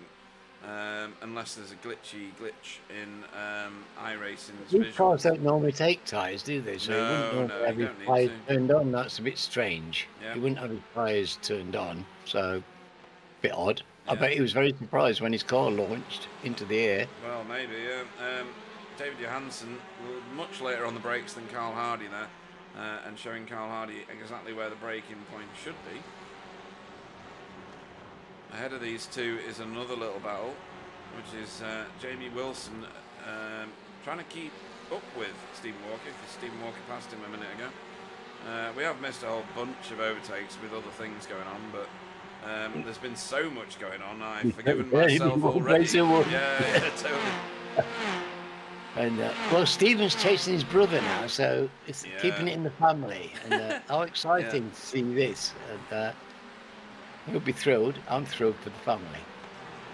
Too right. We've seen Tony come up from, right down there, right down in the boondocks. He was a ranker, and he's really raised his game over the last few weekends. Yeah. In an amazing way. He's always in the AM field at the moment. Just one race where he wasn't. At the moment, he's got Pete Van Gool just ahead of him. So this is Tony Walker, and there's Pete Van Gool right behind Jay Corley. He's in a brilliant position, to be fair. What a toe to have, Jay Corley, dragging him along the track. They're ensconced together. This is such immense car control. They are literally on the same line. That's brilliant, isn't it? It really is. I love seeing that. Me too. I do. Honestly, I find it breathtaking because we know how odd that is. Yes. It's not easy, and you've got to admire the skill of these people. Beautiful judgment. Oh, look at that. It's pulled out. Did you see the way it pulled out there? Yeah, it was nice. Showed his intent, and he's going to get this done. Possibly he's on the favourable line here. Yeah, just took advantage of the road. Yeah. Can he do it? It's still being fought. This is brilliant. Yeah, he's not managed it, and he's going to put himself. The road will decide this because he hasn't stopped. Well, this is an important overtake here. Who put all these trees on this track? And we've got Tony lurking in the background, haven't we? And that's what I was going to call out. Yeah. I mean, that's going to be the battle for the AM victor in this race. And in the background there, you can see Jamie Wilson having a tough time. Oh, thanks to David Jansen. You can expect that to be a right old fierce fight. Yes. Yeah, I can't see either of these two giving up this. Oh, who's that? Who was that? That was someone on the infield. It was Pete Van Gool. Oh, Pete! Oh. Yeah. Now, will he get a 40-second penalty for cutting that corner? I don't know what the rules are. So he's going to lose it going through. It'll be a bit unfair when you get chucked. If you get chucked under the track. It'll be here that he loses it. Yes. South Bend gets even the best of him. Gets back on. Yes. But then he must get a tag. Yes, he does. Just he got the tag from Stephen Walker. It was a nothing touch as well. I've seen a few of them tonight as well. So, no, he shouldn't get penalised for that, should he? I wouldn't have thought so, but you just don't know with iRacing. He's driving so beautifully as well. It's great to see him driving so well. But and ain't among some big names here. And he's gone to pit road. Oh. Now this will be a scheduled stop. Yeah. Yes, he'll be taking his scheduled stop. Well, and he's already had a car touch his, so you might as well get your free repair and get rid of whatever it is that's, even if it's just scratches on the paintwork, I guess. Sure. Right, so. And it's not a bad tactically, and not a bad idea, as you suggested earlier, that an early pit stop is doing well by some people at the moment. Yeah. As long as you're one of those people who can actually get your head down and do consistent laps when you're by yourself and out the toe. It's not given to everybody. No, it's not. So we've got quite a few groups of cars thrashing it out at the minute. This is the first of them. You can see the next one in the background there, Carl Hardy. Having a real go at David Jansen and getting the job done. David Jansen, I'm assuming, had a slowdown there because of the amount of speed Carl was carrying past him. He's not. Slowdowns are vicious, aren't they, these days? They time out so quickly. You can really find yourself on the wrong end of a black flag. Yes. And a stop and go. Very easy. Right, so we'll move forward. Well, David's not going to give up, so they're going to be stuck together for quite a long time, I suspect. Yeah. Obviously, got a little bit of pace, I think, by the looks of it. But the Walker brothers, the racers, not the whiskey. Or the singers. Oh, the singers, yeah, good one. Oh wow. I've swapped places, so this is Stephen bearing down now on Jay Corley. Let's see if Jay can withstand the pressure of this. We have had the first 14. No, we haven't. We've had the first 14 cars on your timing tower screen as Stephen Walker tries to effect an overtake here on Jay Corley. He's not done it yet, but I suspect Stephen is so late. Oh, the road's. Yeah. The road's going to favour him here, isn't it? Yeah. That was nice. Very nicely done. Jay Corley is fighting it. Well, he will do. Jay's a fast driver, but Stephen's a master at this. He's an absolute master at it. Yeah, and Stephen's brother, Tony, has chosen now to pit.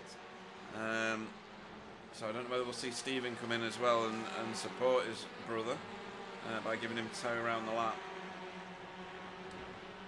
It didn't look like he was doing it before. In fairness, Stephen went for it, and Tony gave him way. Yeah.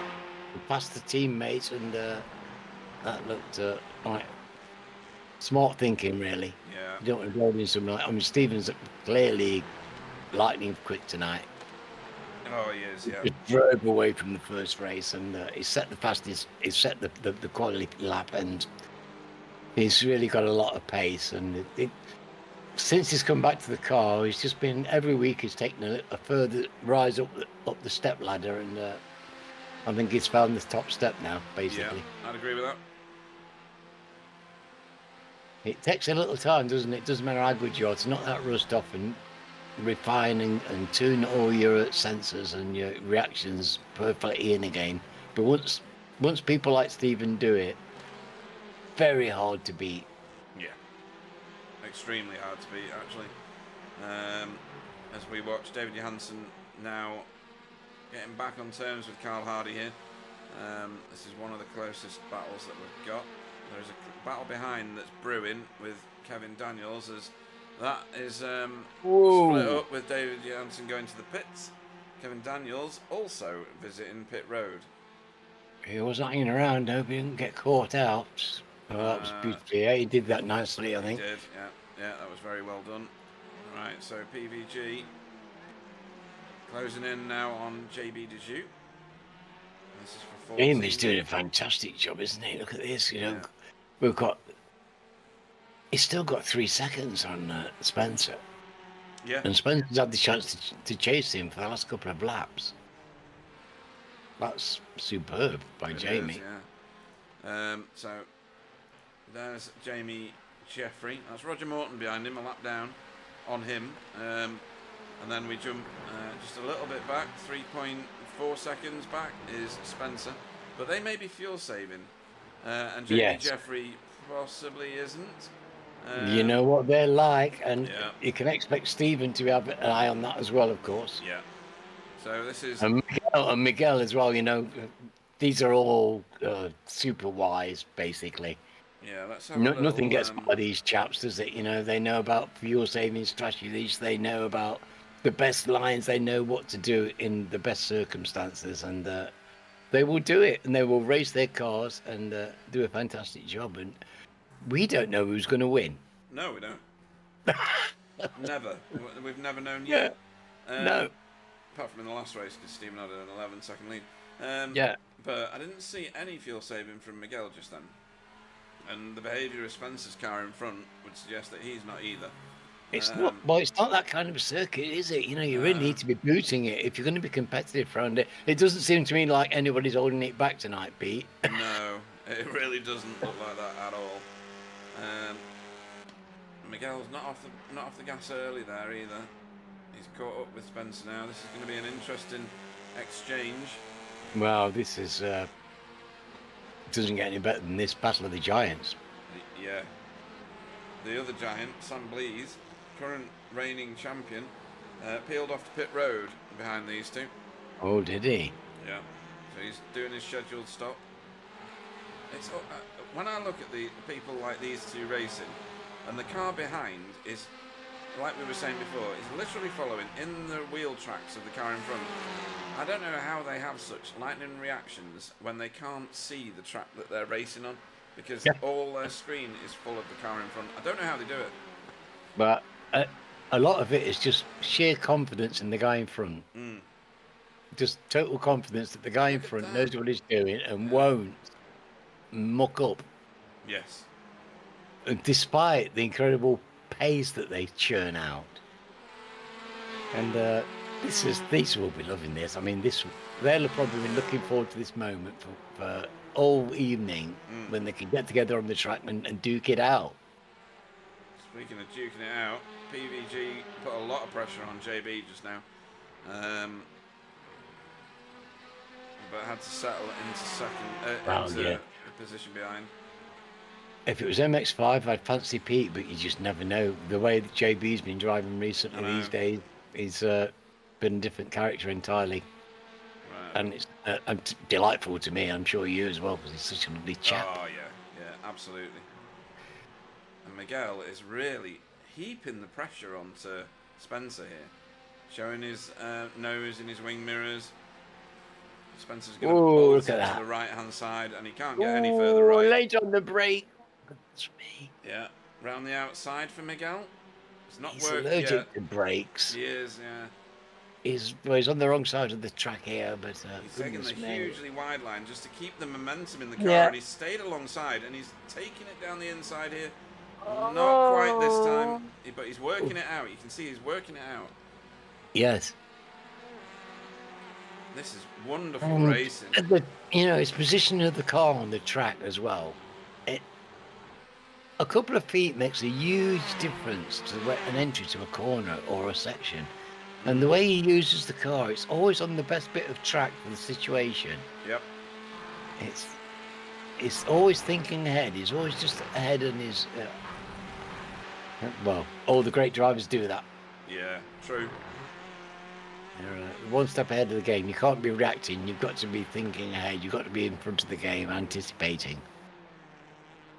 I can't anticipate worth anything. No, me neither.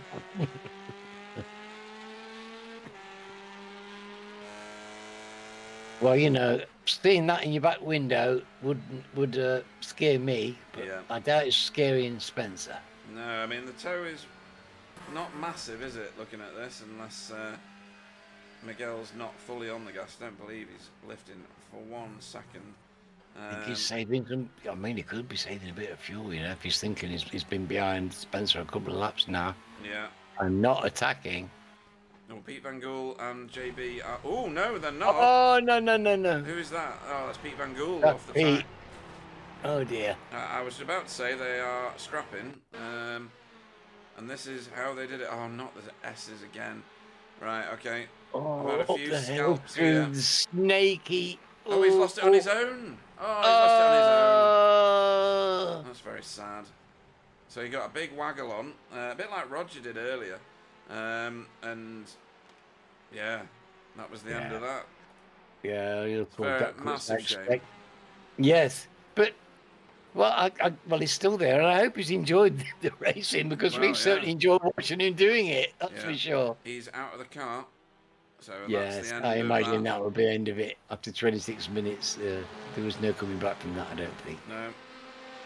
But it's so difficult to drive tonight, and you know, there's going to be casualties on a night like this, and Pete will be happy enough. I mean, that was all in his own hands. Yeah. And it was just because he was trying so hard, and you know, right in the midst of the moment. And there's nothing more exciting and more pleasing than that's why we're here. Yeah, and for Davey D's benefit, Kevin Daniels is now up 11 places from the start. Wow. Come on, Kevin. Pete Van Gool gifting him one there. Right, so your running order at the minute, whilst we watch these two still thrashing it out. So Jamie... He's got 4 seconds now. Yeah, he's still pulling away because these two are distracting one another. So Jamie Jeffrey leads the race by 4 seconds. Over Spencer McCarthy and effectively Miguel Freitas as well, because they're on the same bit of tarmac. Stephen Walker is not that far behind, 3.8 seconds, and he's closing. He's going to close that gap. It's going to be a threesome, isn't it? It is. Jay Corley. Oh, I hope so. Jay Corley's 8 seconds behind Stephen, but he's got a close friend in Carl Hardy. Miguel Freitas has gone to pit road, by the way. I think he's got frustrated, sat behind Spencer. Arnaud Chenonnier is doing a great job tonight. He is currently in 7th, up 9 places from the start. Fantastic drive by Arnaud. Yeah, kept it clean. That's great performance by him tonight. Really.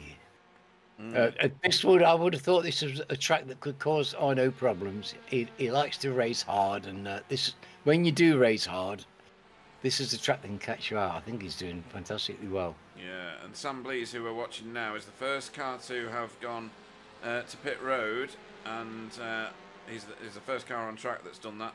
And that's Miguel coming out of the pits right behind him, so we've got another race about to ensue. Miguel Freitas is now in 8th. You won't want to see another one of those Geo cars. I know, it's like, what? I've just left this party, haven't I? I'm busy washing his eyeballs, I think. It's not much of a swap, is it? I'll swap Spencer for Sam. Yeah. PVG on the chat says, my mistake there, shouldn't have made it too wide. In that place, no, it looked great. First. It did look great. You can either be an utter hero doing that, or you can throw yourself at the scenery. You're not the first one tonight, so don't be too disheartened. No, we've really enjoyed watching you racing tonight, Pete. It's been real fun. Very good. It has. David Johansson, currently in 9th, making his way back through after what I think was a slowdown. He's got Tony Walker for close company in 10th. All these cars are pitted, by the way, now. Jamie Wilson's not far behind them in 11th. JB is in 12th, but he's got 10 seconds to make up to Jamie Wilson. And then Kevin Daniels is right on his 6th, so that's going to come together shortly, I think. This is tough midfield, Pete. Goodness me, that is a tough midfield, isn't it? Yes, and right Look at that. Kevin, JB, Jamie. You know, I mean, these are all absolute full-on battlers down in 11th, 12th, 13th positions, midfield, and they're absolutely, you know, they could lead any race, these guys. Yeah. And they're going out to hammer and tongs. Yeah, 5 of the top 6 have just entered pit road, which puts Stephen Walker to the front of this field again. He's clearly been fuel saving because he's the only car now not to have pitted. Oh, you know what he's doing now? Look at the pace of that car. Yeah, he's going to absolutely smash the gas pedal now. And we'll have to see where he comes out now. This is going to be interesting. This is... Oh, look at it. Oh, goodness. I think that's Spencer. It is. It's Spencer on the outside of Miguel. Yeah. He's staying there. He's staying there. He's going to force the issue here. Oh, don't go too wide through this bit. This is where everybody's been dying. We've still got... He's in the Geo sandwich. Yeah. He's going to be in the car graveyard if he keeps doing things like this, or both of them keep doing things like this, I should say. It's not Miguel's. Wow. No, Miguel's doing a beautiful line. Yeah. And he's chasing after Sam. Yeah, and Sam probably realises I've got to snap back and get a position back off Miguel, because obviously this position is reversed because of the pit stop, because Sam Blease is getting away ahead of them.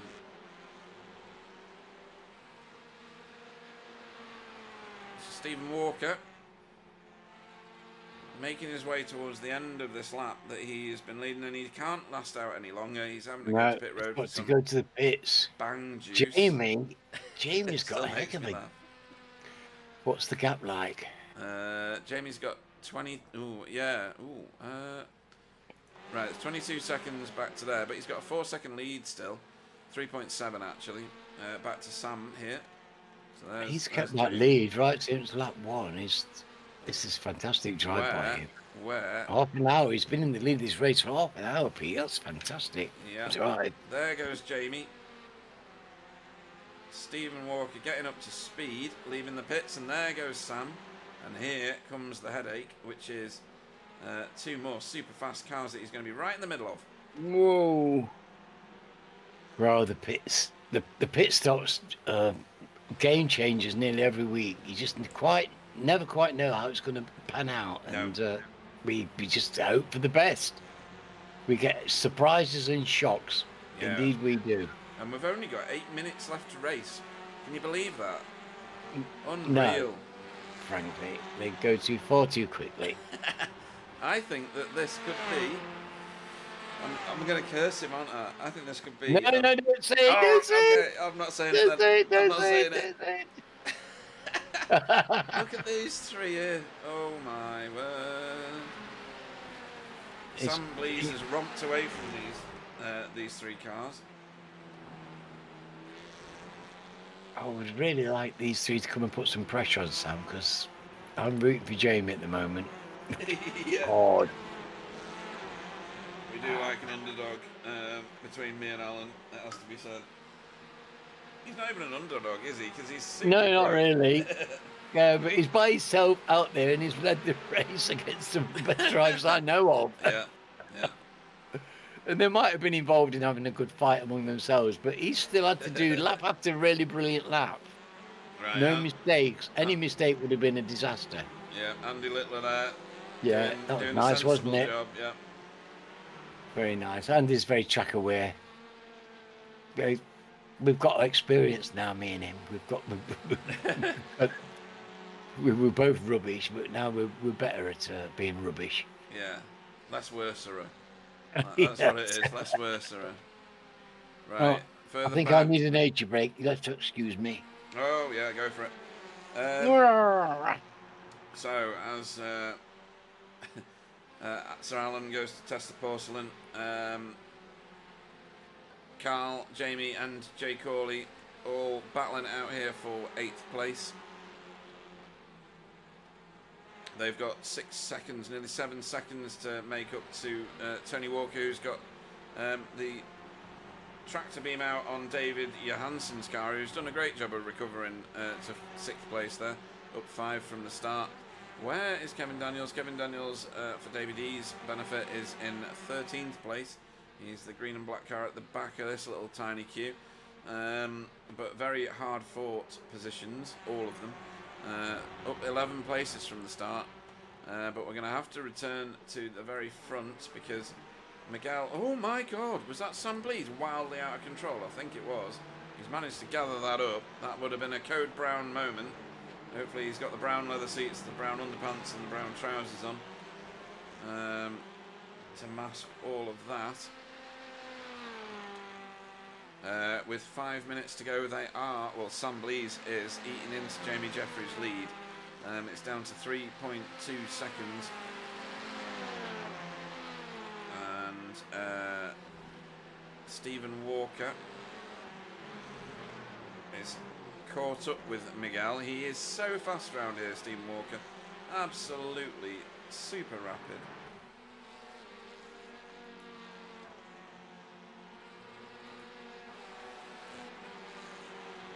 Obviously, winner of the first round, Stephen Walker. So he's got pedigree and previous for winning. I think he's won here before as well. As Jamie puts Alejandro Silva Carida behind, a lap down. Sam Blees was slower than Jamie Jeffrey that last lap overall, but the time is tumbling still a little.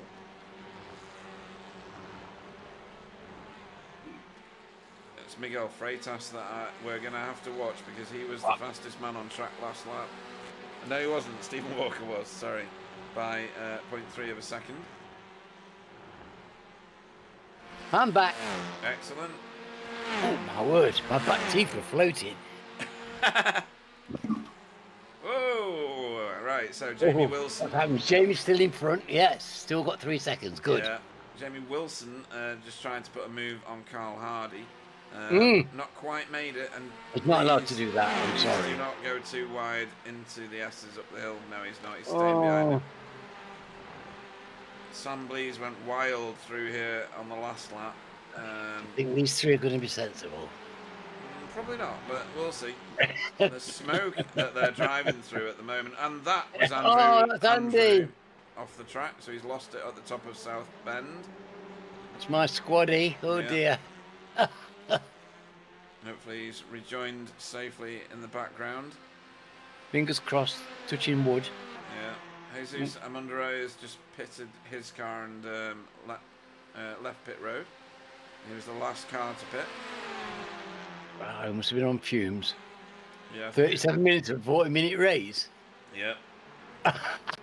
Right, he did. He made it, didn't he? He must have been trying for the end. Yeah, Jamie round the outside of the roller coaster. That was a lovely overtake. I wonder if that'll get repaid shortly, as Stephen Walker did pass Miguel very recently. So we're going to go and have a quick look at how that happened. So, he's got him into the roller coaster. This probably the same as Jamie Wilson's just done.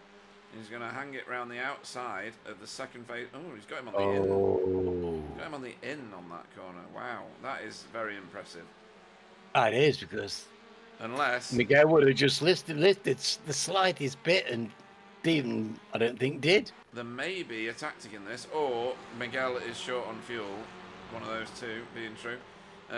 He may be using Stephen before, haven't he? Yeah.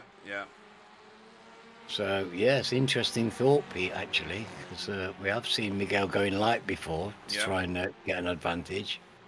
And he may not. It can backfire. It can backfire on you. Yeah. Stephen Walker is already chewing away at the lead that Sam Blees had over him. And he's on him now, already. He is that fast. Yeah, no, he's... when Stephen's on it, he's on it, let me tell you. I want to tell you what. You don't mean me to tell you that, goodness. No, and this is the last lap. This is it. Come on, Jamie. So Jamie's got about 4 or 5 corners, if you include all the A's and B's that America put into the numbering. Nobody deserves this more than Jamie Jeffrey. He's done a brilliant job in this race. He's done a brilliant job all season. Yeah. this is the result of a lot of hard work and the culmination of a fantastic season. And yeah. Wow, I'm so pleased for him. I'm so pleased for you, Jamie. Oh no, he's going to get another lap. He's going to get one more lap Doesn't by matter. about 5 seconds. He's not going to lose. He can just go around in glory. They're not going to catch him now. Look, Stephen's putting in the purple laps. Yeah, he's trying, but he's not going to catch him. He's just demolished the fastest lap. A 156.1 is a qualifying speed. Yes, that doesn't surprise me. His car's light now. Is perfectly in sync with that car. They are catching Jamie Jeffrey. They've taken a quarter of a second out of him in the last lap, but they'll need to do a lot better than that to catch him. Well, Stephen won't be looking at Sam till the end of the lap, will he? No, Kevin Daniels on the penultimate lap wants wow. Well, he wants 11th position. This is what he's after. And JB's got it at the moment. We're going to have to go back to this because Stephen's basically pushing Sam Blease up the hill. Or he was for a second. It's a lot of pressure on Jamie. This is great driving by him. It is. He's very well aware of these guys behind him. Do you know what? He's turned up the wick. He's done some awesome sectors. His first sector was so rapid. Flashing lights from Lucky Wookie Walker. You're going to have to sever that little wire to that particular little... Kevin Daniels has not managed to get it done on JB yet. Please wait, mate. We're racing. Missing him. Yeah. That was funny. So he should have been here. He would have been in the midst, wouldn't he? He would. So there you go. Whee! Right. So what's Stephen Walker got in the background? Jamie Jeffrey takes the win here in the feature race. What a great win that is. Spectacular. 0.14 between these two over the line. With Sam Blease in second and Stephen in third. We've still got this going on, and Kevin Daniels just got it done off shot. JB might fight this again if he can get back to him, but he's not going to now, I don't think. What a race this has been, goodness me. And Kevin Daniels pulls one out of the hat at the end there, gets 11th place. Fantastic. Oh, he deserves that. His first race, goodness me. I know, yeah. I think every car in the field hit him in that first race. Wow, that was just... Great result for Tony Walker again as well, look at that. Yeah. Leading Hammond, yeah. Fantastic drive by him. Arnaud Chenonnier. Arnaud, doing a bit of celebratory car destruction at the end of the race. Yay! That'll do it. I hope he wasn't holding on to his steering wheel at that point. That was fantastic. We are still racing, of course. So whatever incident points Arnaud just accrued, that will count because we haven't finished. We've still got Roger, we've still got V. Yep, come in. Both in the same shot here. Fee 1 lap behind. But yeah, Roger coming in 15th place. Not where we want to be, but it's probably had his ups and downs today. Yeah, I would think so. He was really very fast, though. He was giving some people a right run for the money. Yes. He's found a certain degree of pace, that's for sure. And it's a very enjoyable thing to watch. So, last two cars over the line. There goes Fee over the line. Lights flashing. I'm sure she'll have enjoyed at least laps 3 onwards because she was in that crash right at the very start. Yes, didn't have the best of luck tonight, but it was a hard battle out there. It really was. Cars starting to file in. Right, let's see if we've got the results to share with you. We do. So, Jamie Jeffrey takes all the points of this, or the maximum points rather, out of the feature race tonight for Coupes and Convertibles Racing, or CCR as we used to know it. Sam Blease finished second for Hydro Race Geodesic Racing, with Stephen Walker taking the third step on the podium. And what a great night's racing we've seen from Stephen Walker tonight for Spectre 6. Miguel Freitas, much better in this race, finished 4th for Impulse Racing. Where did he finish in the first one? He was a bit down when he's 7th after getting damage at the start. Spencer McCarthy finished 5th in the feature race for Hydra Race Geodesic Racing with David Johansson in 6th for Sim Racing Grid. Had a bit of a bumpy night. Tony Walker, what a great result again for Tony. 7th in this one to go with his 4th place finish in the first one for Spectre 6 and top AM driver of the evening. Jamie Wilson finished 8th for Team Chimera. Carl Hardy 9th for Safeguard by result. Jay Corley finished 10th. Kevin Daniels finished 11th in a last lap dive for a better place, and he got it for Sim Racing Grid. It was a very nicely done overtake, actually. JB Deju finished 12th and was the second AM driver for BSTV Sports Pink with Arnaud Chenonnier 13th and AM 3rd for Air Smart Racing. His teammate Chris Needham finished 14th. 15th was Roger Morton for Safeguard by result. Jesus Amandere finished 16th for Lurch's Sim Racing with Matt Elmore, Flashy himself, for Spectre 6 after getting punished for cutting through the track after avoiding another car. In 17th, Alejandro Silva Carrida finished 18th for Lurch's Sim Racing. Andrew Littler finished 19th for work on by result with his teammate Fiona Siddons in 20th behind him. Pete Van Gool, we saw what happened to him, finished was a registered 21st for Result Clothing iRacing team. Classified 22nd was Tom Woodcock for Sim Racing Grid. The two Lurchis Academy cars for David Corpus and Aiko Leiku both classified 23rd and 24th respectively, and wobbly kneecaps did not run. Wow. Yeah, not a great night for Lurchers, but no. Things can only get better. D Ream will be ever famous for making that song and boosting Labour to a party success. But we've got a different story for Lurch's Academy. Let's hope that in future races they fare better.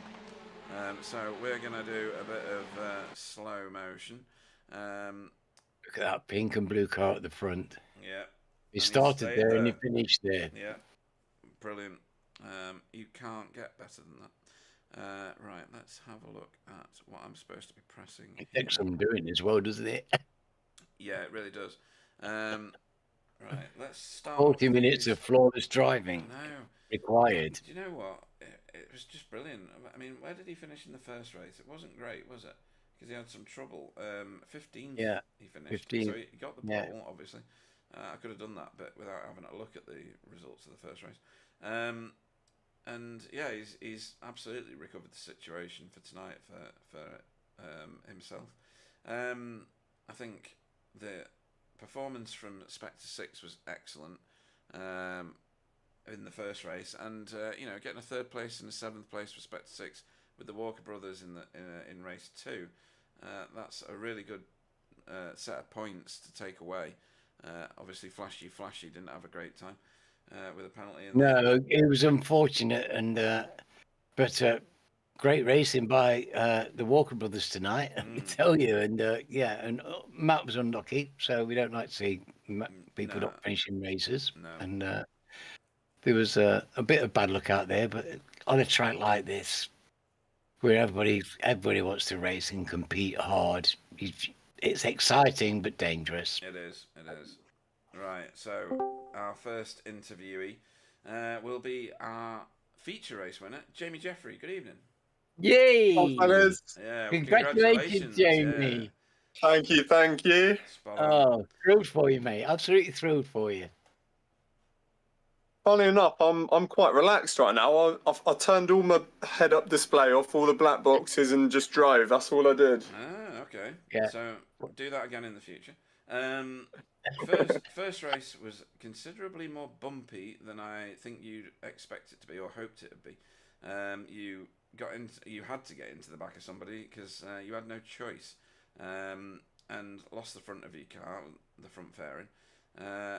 Did the car handle poorly after that? I'd say it handled, pretty perfectly after that, but I had another little tap later on in the lap, and then obviously hit the barrier.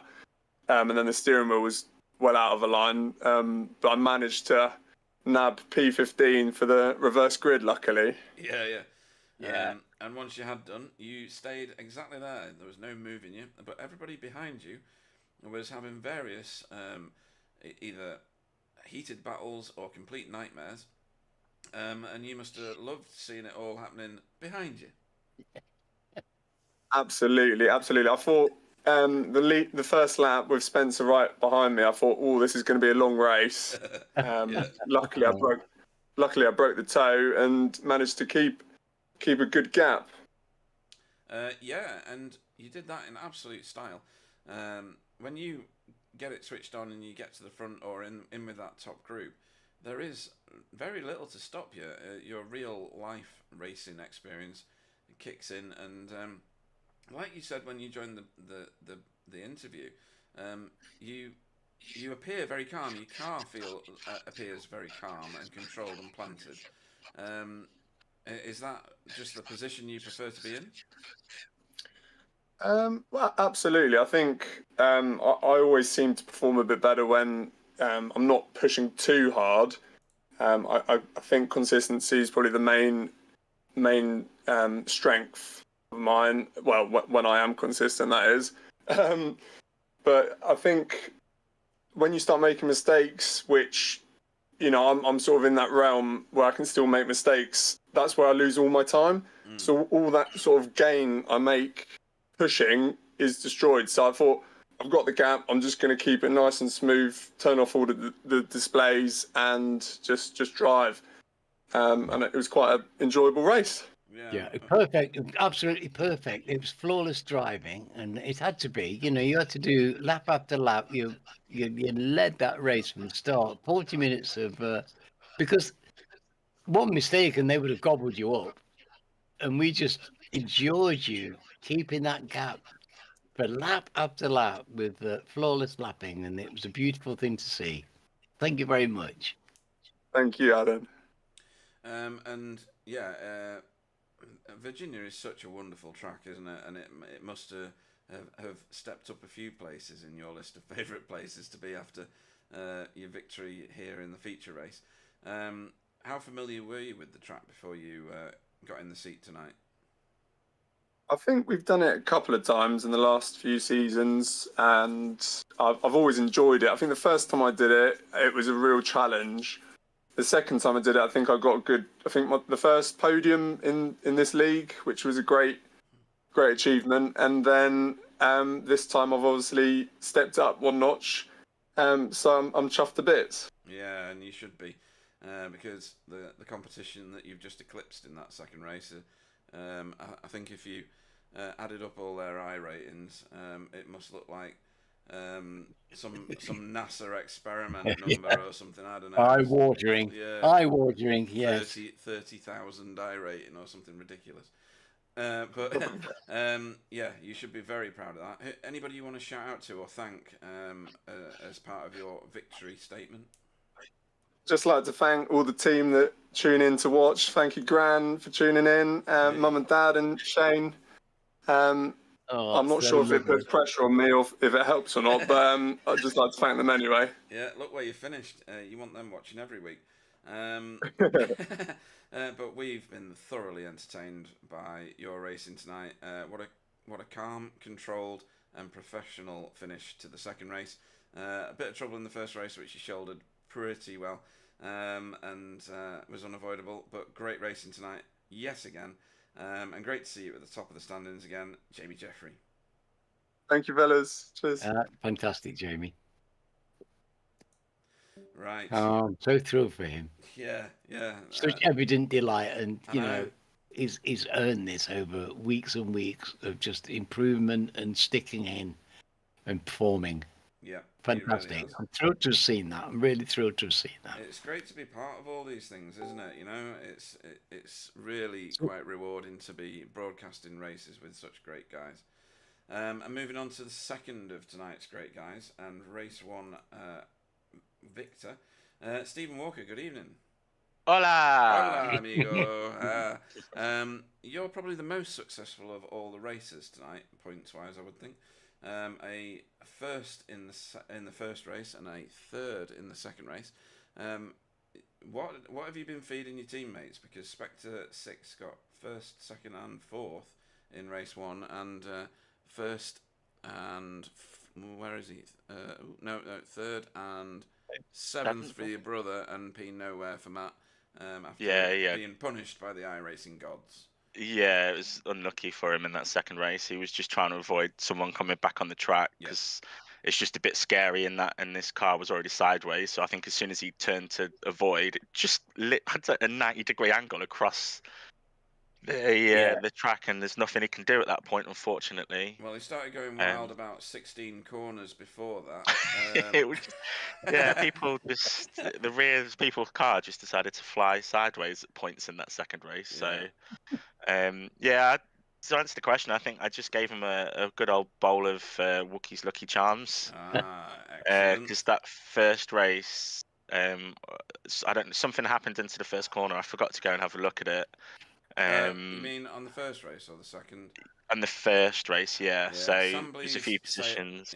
Somebody sailed it, and ended up in a field somewhere in the next county, and had to almost pay to rejoin get re-entry into the circuit, and most of the field passed him as a result. But yeah, there was a lot of shoving and paint exchange, and I think there's a big pile of scrap metal just on the outside of that first turn after that one incident, because I think there was at least 7 or 8 cars involved in shunting one another.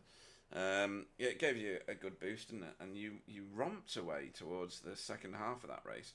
It was like you found a 7th gear in that car, and you won by like 12 seconds almost, or just over 11. Sorry, just over 11. The car felt really good. The setup I've got here works really well, and I really, really, really like this track. Right. I think it has something to do with I tend to do quite well on it. However, I think if David hadn't got slowed down in towards the start of lap 2 or 3, I think he would have been with me. I don't know whether he would have been able to pass unless I made a mistake or whatever. But if he's there, then he's got the opportunity to try and make me do that. Like, he seemed to have good pace in that first race. But I've just felt once I got that gap, I just then settled down and got into a rhythm, just hoping my computer wouldn't make some sort of monumental crash like it did in the official last night. Oh, right. So yeah, and then obviously I think my brother and Flashy Matt, Captain Manor and Elmore also had a good race. They capitalised basically on the unfortunate parts of the other guys. So we'll take those team points. We need all the help we can get. And race 2 was just, I thought about pitting it early because I just, with everything the way it unfolded, I wasn't stuck behind people. I was saving fuel, thinking of that in the long run, but I really wanted to get past. I struggled a little bit, so I thought, I'll just kind of gauge it and then pit when I think the pit lane's open. And then people just kept going off left, right, and centre in front of me. So I was like, okay, well, now I've got clean air. I'll just keep going. And then I caught up to someone else, and I think the same thing happens. Like, okay, well, I'll just keep going then. And I think I was the last one to pit. Yeah, and I came out. One of them, yeah. There was a couple pitted on the same lap as you, but you'd left the pits and naffed off down the road by then, so you'd not known anything about that. But yeah. You came out right between, was it Miguel and Spencer? I think, yeah. Yeah, right in the middle. Yeah.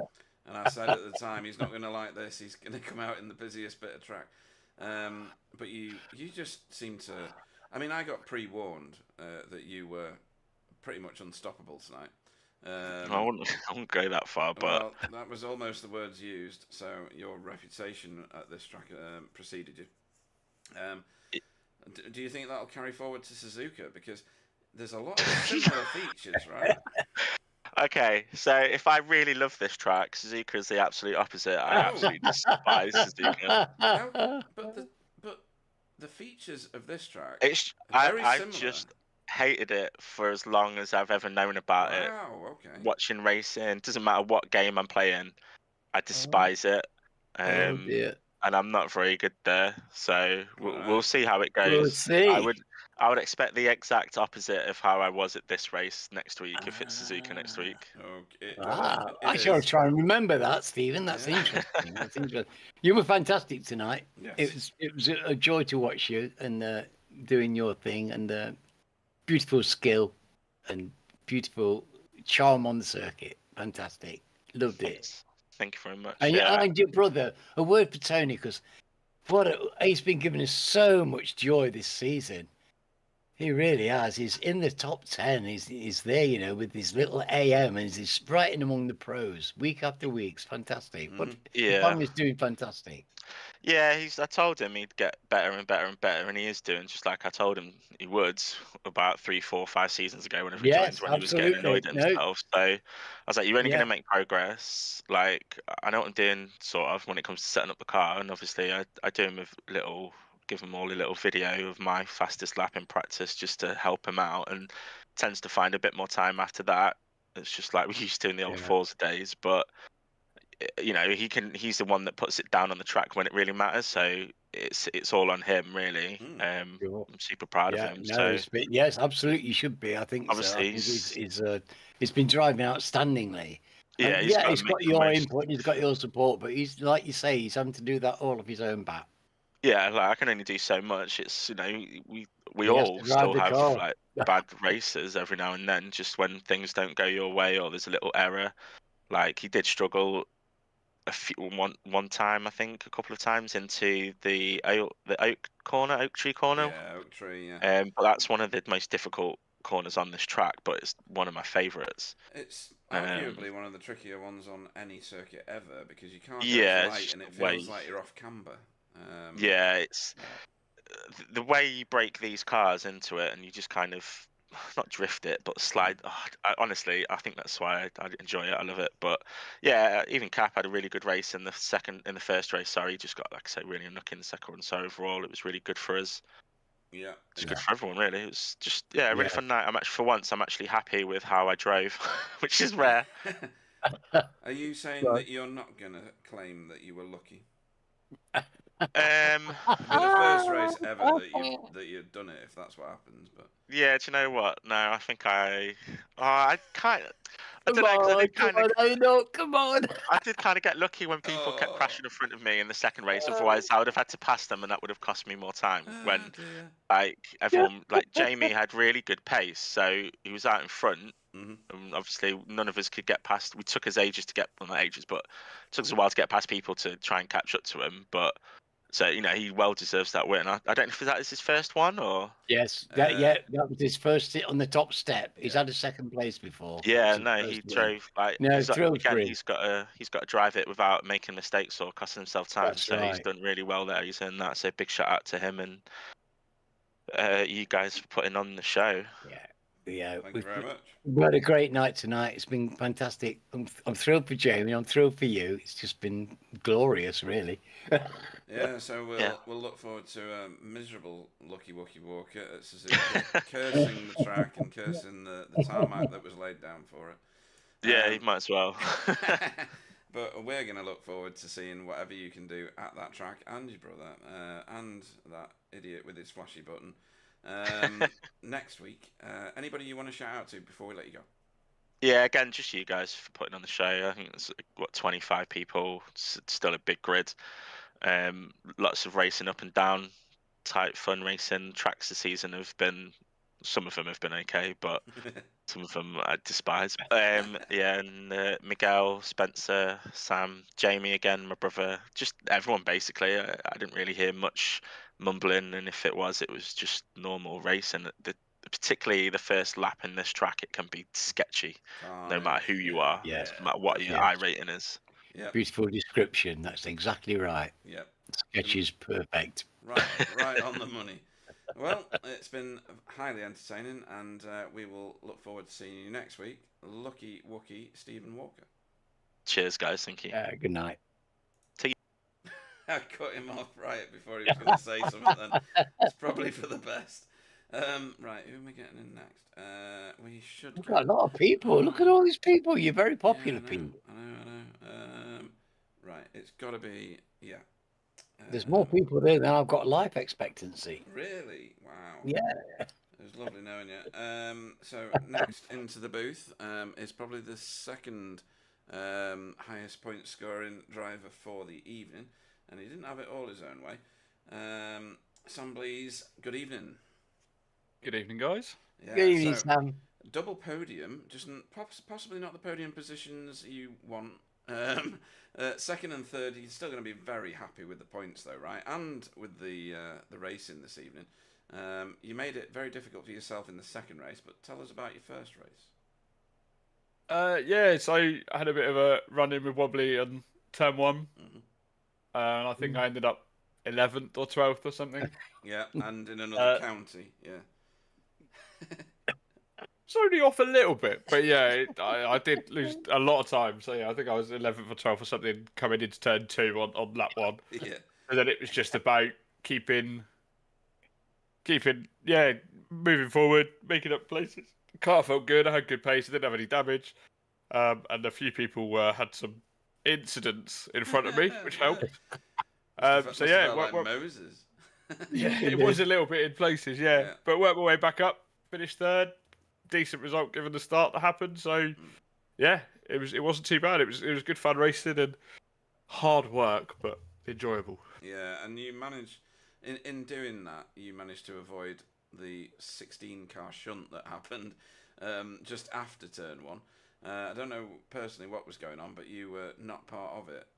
Miguel was, Jamie Jeffrey was, Jamie Wilson was. There was a whole bunch of guys in there who must have had damage.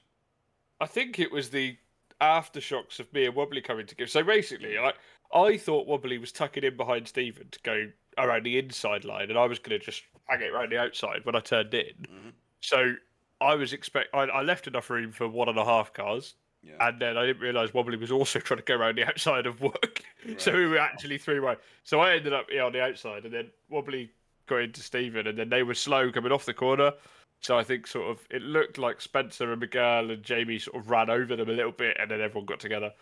I don't think anyone had bad damage. Like, I was in chat with most of them, and there was bumpers off and stuff, but everyone was able to carry on pretty well. Yeah. So yeah, I think it was just. It's a traditional thing. It's a tight track. The first sector is technical and really difficult, and particularly on cold tyres. So you do tend to get these things on the first lap here. But I think it was just a VIR thing, to be honest. Right. Yeah, there was a lot of PRI involved tonight, wasn't there? Really? Yeah, I think that's fair. But no, it's been highly entertaining from our perspective, and seeing you doing a recovery drive is always an entertaining prospect. Where did Spencer end up? He was 5th in the second race. He was like 9th or something in race 1. 13th in the end.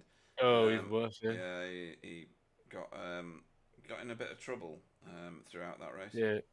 He had to come in together with Jamie Jeffrey, which put Jamie on pole for race 2. So it worked out nicely for him. Yeah. I don't suppose you know what happened at Wobbly in the first race, do you? Yes, it was the thing. It was the thing he was complaining about in the Discord. So he's got this really odd issue where his wheel suddenly goes full left, full throttle, full brake, and full clutch all at once. Yeah, we saw on a particular part of the track. We don't know why. But have you seen the replay, Sam? My goodness, I've seen a couple. It happened in front of me, so I saw it live-ish. And I've seen a couple of videos from earlier, and it's just exactly the same thing. He's effectively being disconnected, but he just loses all control, and the car just veers left hard. Yeah, and then in this case, nearly bounces on in front of us. Yeah, we've seen that with David. David had exactly the same thing a few weeks ago. But we've seen this a couple of times with cars. Yeah, it's bizarre the way to see a car go off like that. It really is like, wow, it sets you back. You what? Yeah, it must be awful to be in the car. It's never happened to me while I've been in a car. It must be terrible. No, we don't know if it's hardware or software, but it's something connected to his wheelbase. It's either disconnecting from iRacing or it's disconnecting from his computer. Right. And for some reason, the default is full throttle, full brake, and full left. And because it happens on the straight, it ends up looking spectacular. Yeah.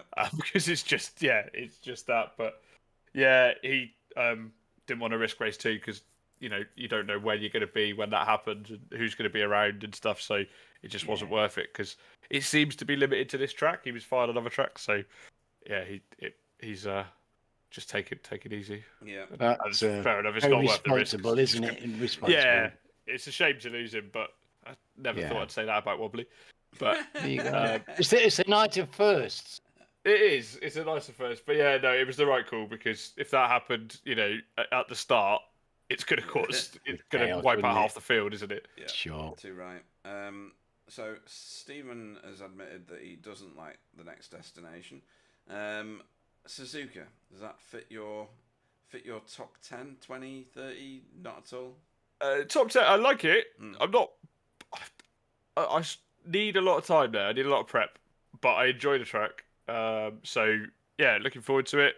I tend to, I think, probably go slightly better than Stephen right now, but yeah, it's a good track for these cars. So looking forward to it.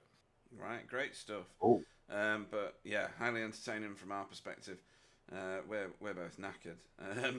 Yeah, I think I'm running out of voice as well. So, anybody you want to shout out to before we let you go back into the interview room and rib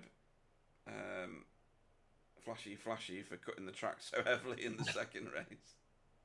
I just want to well done to Jamie Jeffrey. It was absolutely cracking result. He had great pace, drove away from us, got that gap at the start, and yeah, he was able to convert it to a win. So excellent. It's good to see that sort of stuff happening with the reverse grid.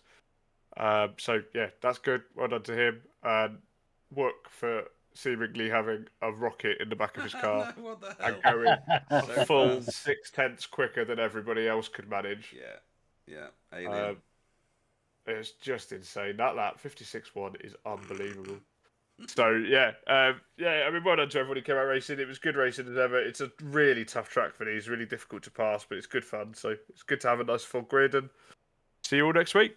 Awesome. And thanks to you guys for putting on a broadcast for us. Thank you very much, Sam. Thank you, sweetie. Everybody. Cheers, guys. See you next week. Night. Do we do SDK? Someone's asking me whether we do something called ATVO or SDK. SDK we use. Right, thank you. Or we try to. Right, who's next? We've done. Oh no, I can't believe we're gonna have to do this. So into the booth. Thankfully we can't see him because if we did, it might be hurting our retinas. I can't even find him in the list of this second race. He's that far down. It's Captain Mandarin. It's Flashy himself. It's Matt Elmore. Congratulations on your third place in race 1, though. Talk us through it. Second. No, second. Sorry. Yeah. So you take away when they try and take away second, eh? Every I don't flash. know. Every can't flash. be doing that. We can't be doing that. Goodness me. Every flash deducts 1 place. Yeah. There's lots of flashes, so I can laugh. But no, you Spectre 6 have done a fantastic job in that first race. First, second, and fourth. Second race, we'll talk about that in a minute. Your first race was pretty clean and very competitive. I don't know whether it was Stephen's setup you were running, but if it was, then it worked for you as well. A different one. You were on a different one, right? Okay. I was on a different setup. Yeah. I tried the one he was running once, and it was on quite a cool track, and I slid everywhere. Right. So I chose not to run it, and then I didn't give it a second chance. So it was probably, well, look at his lap time. It was quicker. I know, obscene that lap time.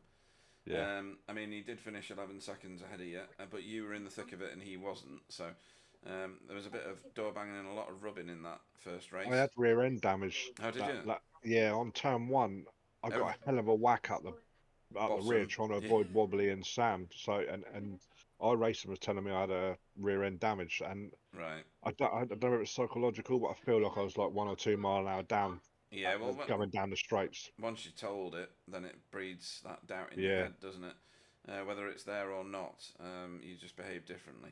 But you were one of about 10 cars that got shunted at that point when everybody was avoiding Sam and Wobbly.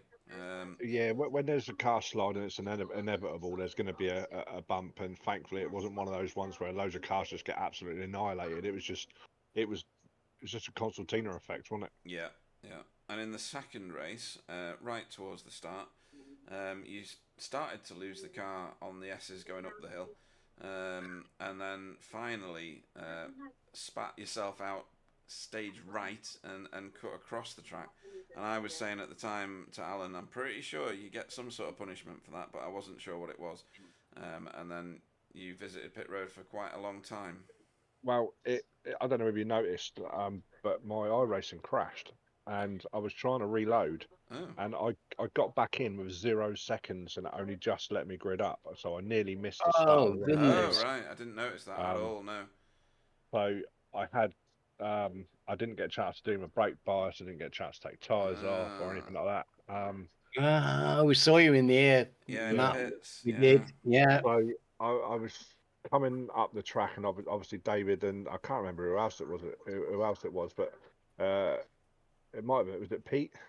Pete Van Gogh, was it? Would have been. Yeah, possibly. But they had their little slide, and in the car, it looked like David was coming back on. Well, he was coming back on the track. Yes. But I was reacting to the fact that he was coming back on track, and in my view of my third screen, or on my left-hand screen, I was going to hit him. So I steered to the right, and because I slid, because on the first few laps, your rear end's just drifting around that corner pretty much. Yeah. Because I've done that, the rear end is cold, but the tyres are hot, if you know what I mean. Yeah. It just pinged me off sideways. Yeah. So I felt like I was going to hit him. I've looked it back. There's no... I could have hit him, but he had to come back on the track sooner or later, and I was just reacting to try and avoid a crash, and it just spat me off. Yeah. I'd stopped. I'd even reversed to make sure all the cars come back past, rather than driving back all the way over that side of the track. I thought, oh yeah, that's got to be long enough. Yeah, 40 seconds stop and go, and of course, changed my tyres. And then I didn't have enough fuel to finish the race. Oh, you're joking. Hence the reason why I pulled over. I let everyone go past me on the last few laps, but I didn't have to do an extra lap. And I still ran out of fuel going over the line. Good grief. Well, Cacophony. Long adventures of a racing driver, goodness me. Yeah. We'll pretend that race 2 never happened for you. So the thing is, I had pace. I can do 56s. I had pace round here. Yeah, so. You had a great qualification, Matt, as well. You know, your pace is absolutely there. You're quite right. I feel like I could have. I certainly feel like I could have been in the top 10. I feel like I could have maybe held on, maybe just about a top 5 if I was lucky. But obviously the stars didn't align and things happened, and I finished way back when. But still, on to the next. Yeah. Yeah, and I really with confidence, because you really did have the pace, and you know, there's no faking that, and that's hard earned and all yours. I've seen I've found a little bit recently. The problem is I'm only running. I've got a Heisenfeld sprints, and I've got my pedals running. I only use 40% of my pedals because I can't. I've got nerve problems, and I can't push the full range of pedal. Right. And I feel like I've just about got them on a sweet spot where that little part of pedal I am using, I'm using well, if that makes sense. Yes. No, it does. I've got sprints as well, Matt, and that bit of software with the pedals, I can work it, you know. It's one of the few. I mean, it's so graphic and so straightforward. You can really set it, can't you? And great bit of software, I think. Definitely. It's I'm like glad you're getting good use out of it. Yeah, my brake pedal, for instance, I don't use the first 20%. I don't use the last sort of like 40%. Right. So I use a very small portion of it.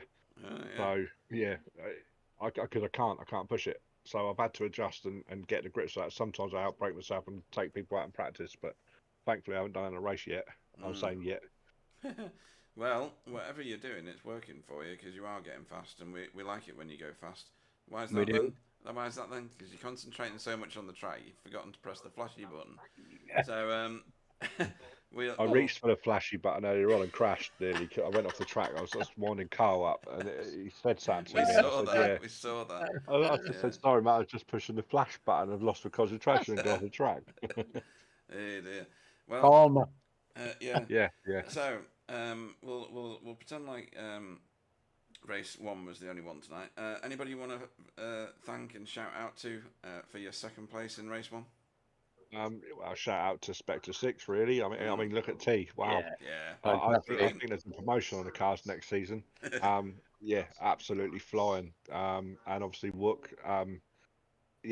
as Spencer said in the chat earlier on, he's in the Elantra 0.2. He's just different class. Thanks for everyone else. I mean, it was good racing out there. It was a few hairy moments. Wobbly scared me a few times until I kind of like wished he'd disconnect, and then all of a sudden he's driving the barrier. So I imagine he's had wheel problems again. He did. Serious issues. Yeah. I'd like to feel sorry for him, but I really don't when he gives me a position. No sympathies there. Absolutely not. Well, it's all those times he's taken us out in practice that. We will look forward to seeing you not flashing your lights at Suzuka next week at this time. Yeah, great. Matt Elmore, everybody. Yeah, cheers, lads. Yeah. Good night, Matt. See you later. Cool, right. Yeah, lovely. Right. I'm so pleased for him, really am. Yeah. Where are we looking next? So where's Discord gone? There it is. Next into the booth, we shall bring in the super fast Miguel Freitas. Good evening. Hello. Good evening, Miguel. Well, that was a bit of a scrap, wasn't it? Right from the first lap on the first race, when there was a whole load of shunting going on, I saw somebody slam right into the back of your car, and I don't know whether that did some damage to you, and I think you ended up with front-end damage as part of that as well. And where did you finish? 7th in the end. We're not used to seeing you outside at least the top 5. Talk us through your first race. Yeah, for me that felt like a win. On the first 5 laps, I was hit on every panel of the car. I don't know how I made it to the end, to be honest. I had damage everywhere, but yeah, it was a really nice race. Yeah. I was so happy that I survived to every shunt that I got. We've said this before about this track, that in certain areas of the track, of the lap, there is only one line, and it's only wide enough for one car. But the amount of times that 2 cars were going through corners and we were going, no, don't do it. And yeah, I think you're right. Hopefully, by bashing all the panels on your car, it's kind of balanced out all the panels on your car, and meant that you could finish in 7th. But you were definitely down on straight line speed, because there were cars accelerating faster out of corners than you, and we never see that usually. I think you've done rather well to hold it together, to be honest. I think you said it, didn't it? It feels like a win, Miguel. Yeah. And then race 2 happened, and a complete change of fortunes. Was it just too much traffic in front of you at the start that stopped you getting to the front and challenging for a podium? Because whilst 4th place is absolutely fantastic given the company that you're in, Pete feels, and probably Alan feels, like we're so used to seeing you on podiums. Yeah, so there was an array of things that made me get out of the podium, but yeah, I did not have much practice. I was feeling pretty fast still, because I drive this track quite a lot. So even I did not practice specific for this race, I had quite a good pace already. Yeah. But yeah, then during the race I was catching up to the front. I was behind Spencer at one point, and Sam was closing behind, and I was like, okay, maybe I should pit before anyone, but I didn't want to get out in traffic. Yeah. And then Sam pitted, and of course Spencer, and we talked about this already, he was like, yeah, I will give you a race. We are on a race, I will give you a race. Yeah. And I knew that Sam would benefit from that, but I still tried to overtake a couple of times to get ahead. I couldn't. So Sam overtook me out of the pits. Then I was on 3rd place, and Steven got behind me. He made just a beautiful move on the outside on me. It was crazy. Is that the one into the roller coaster? Yeah, I was so surprised with his braking. It was just perfect. And and after that, I don't know what happened. I think I overhit my front tires, and I just lost completely the grip, and I couldn't just keep with them. And 4th place was very good for the pace of everyone. Jamie was driving like crazy. Sam and Steven as well. It's just I couldn't fight them, to be honest, today. Fantastic racing. It was really thrilling stuff, and we're thrilled for Jamie to win. But yeah, that's very nice to hear you say those things, because this has been a hard night for you. But it's real sportsmanship by you, Miguel. That's very nice to hear. Yeah. It was not the greatest results for me, but it was probably the round I had more fun. It was just amazing. Everything was amazing today. I really loved it. Yeah, and when for someone like yourself who's so, you are super fast, it must be great to get in a race like this with other people that you can race super fast with, and know that they're racing safe, and you can push them and they can push you, and it'll just be enjoyable. So I'm sure you've had buckets of fun, like you say. You're gonna have to pay your sponsors a little bit more, because you were on the screen so much tonight, especially in that second race when you were thrashing it out with Spencer.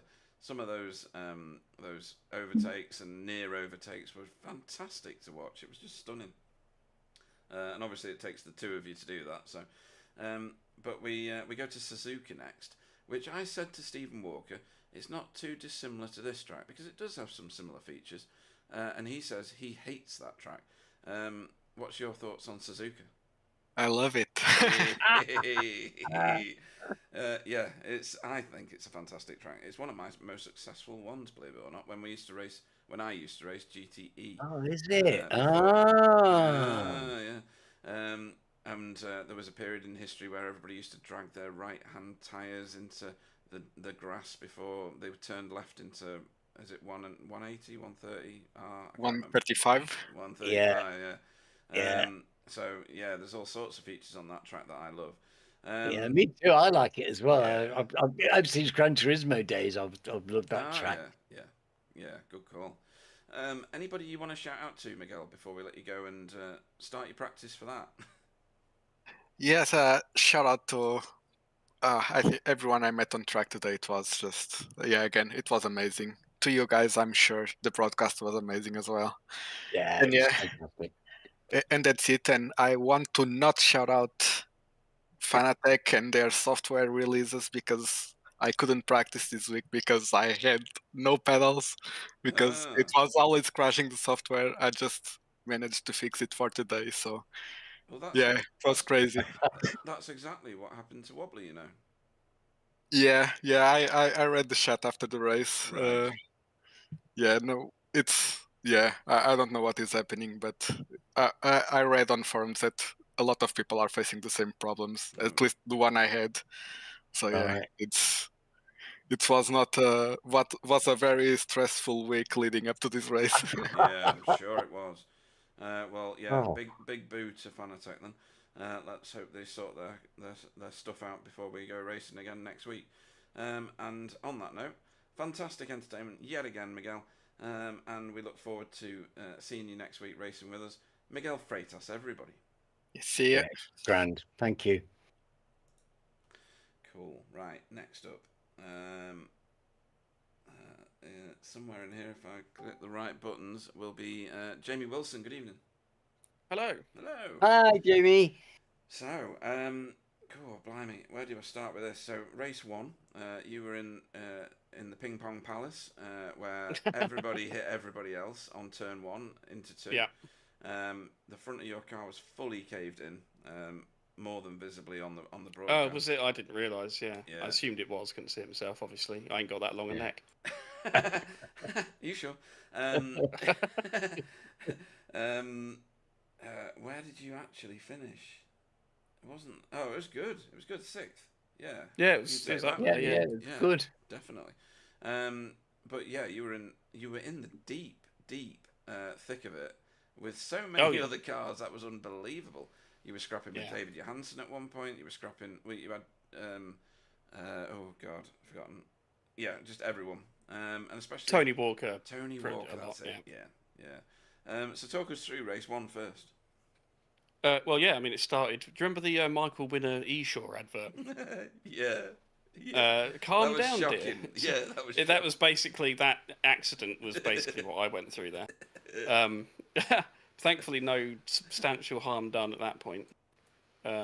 other than to the front of my car and the back of Miguel's because of all the shenanigans going on ahead. I don't know who it was behind me that punted me into him, but there's nothing any of us could have done. But and then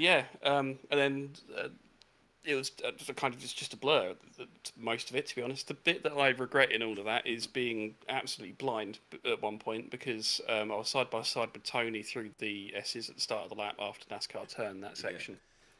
And I was so preoccupied with, I'm going to get alongside him and just annoy him like on the way up to the S's. I'd lost the corner at that point, but I wanted to sort of pull out and make my presence known. And I didn't spot that Kevin behind, who I thought was further back, still fighting with, I think it might have been Miguel or someone behind. It was Miguel, I thought he was still side by side a bit further back than he was, so I didn't check that he was like there, and so I went to pull out to the left. Yeah, it looked probably pretty awful.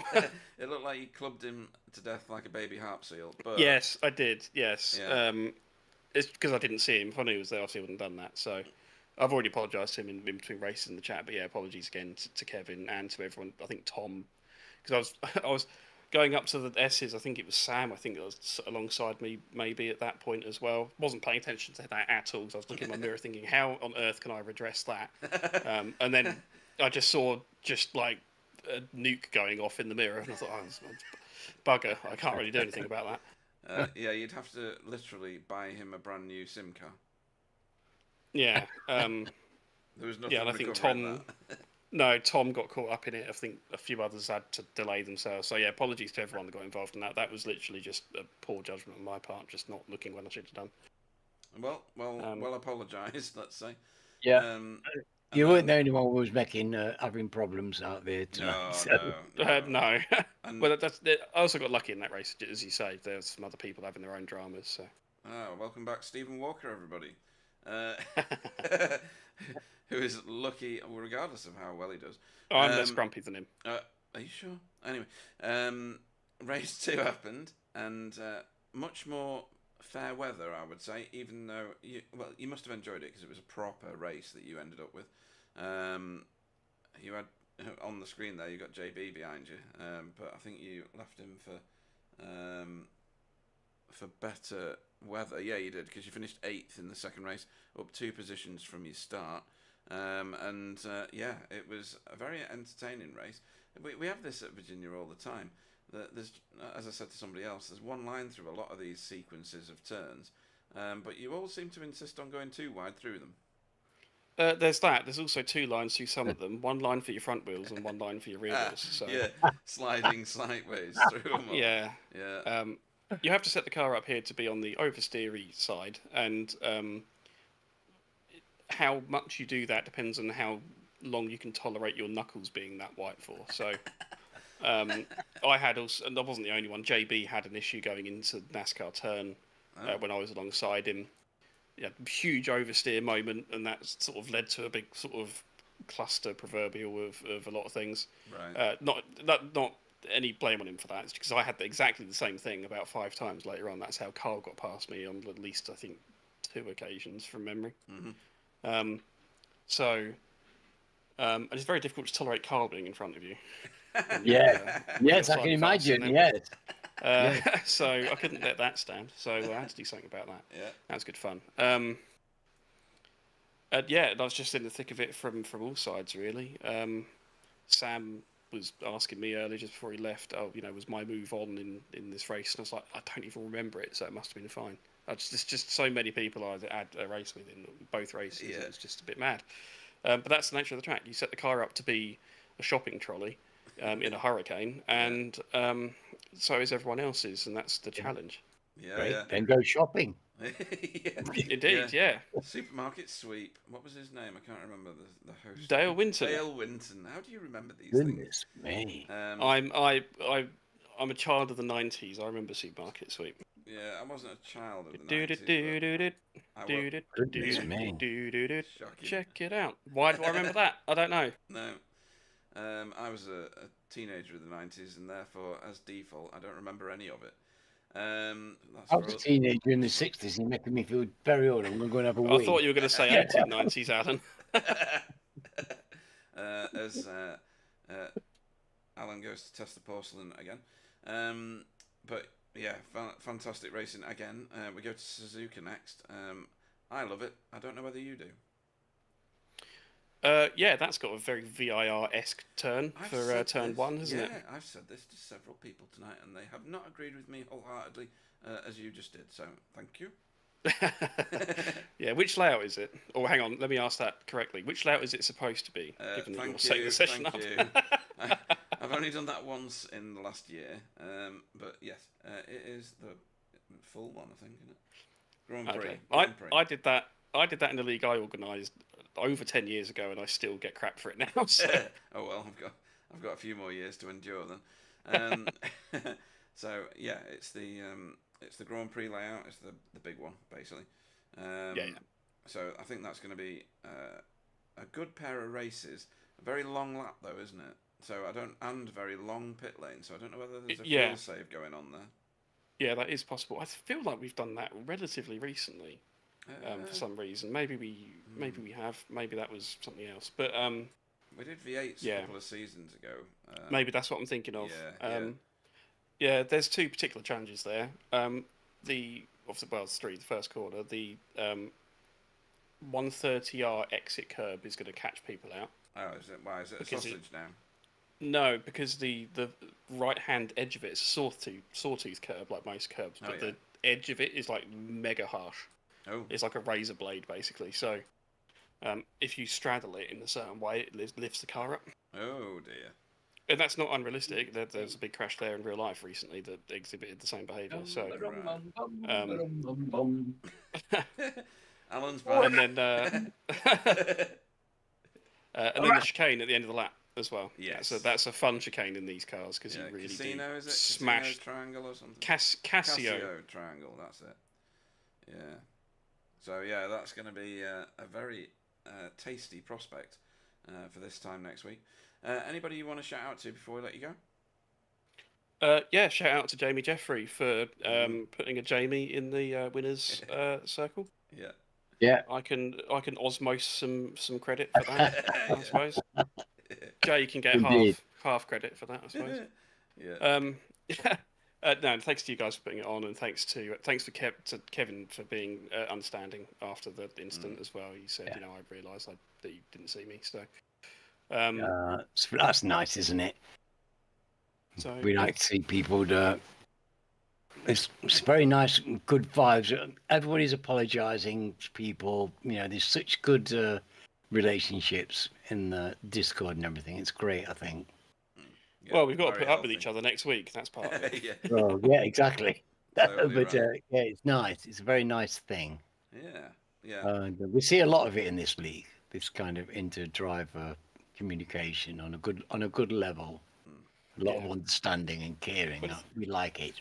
The thing is, for a lot of us, probably for all of us, really, the priority in these races is to have a good race over everything else. Never mind really where you finish. Yeah. But part of that is ending it in a positive state of mind. Is the objective, not to be pissed off at someone because they, punted you off or something. Yeah. And didn't say anything. So. Yeah, I mean, it's got to be an enjoyable experience, hasn't it? And you get out of it whatever you put into it, and if you put anger and frustration and angst into it, then that's exactly what you're going to walk away with, right? Exactly. Yeah. Well said. Yeah.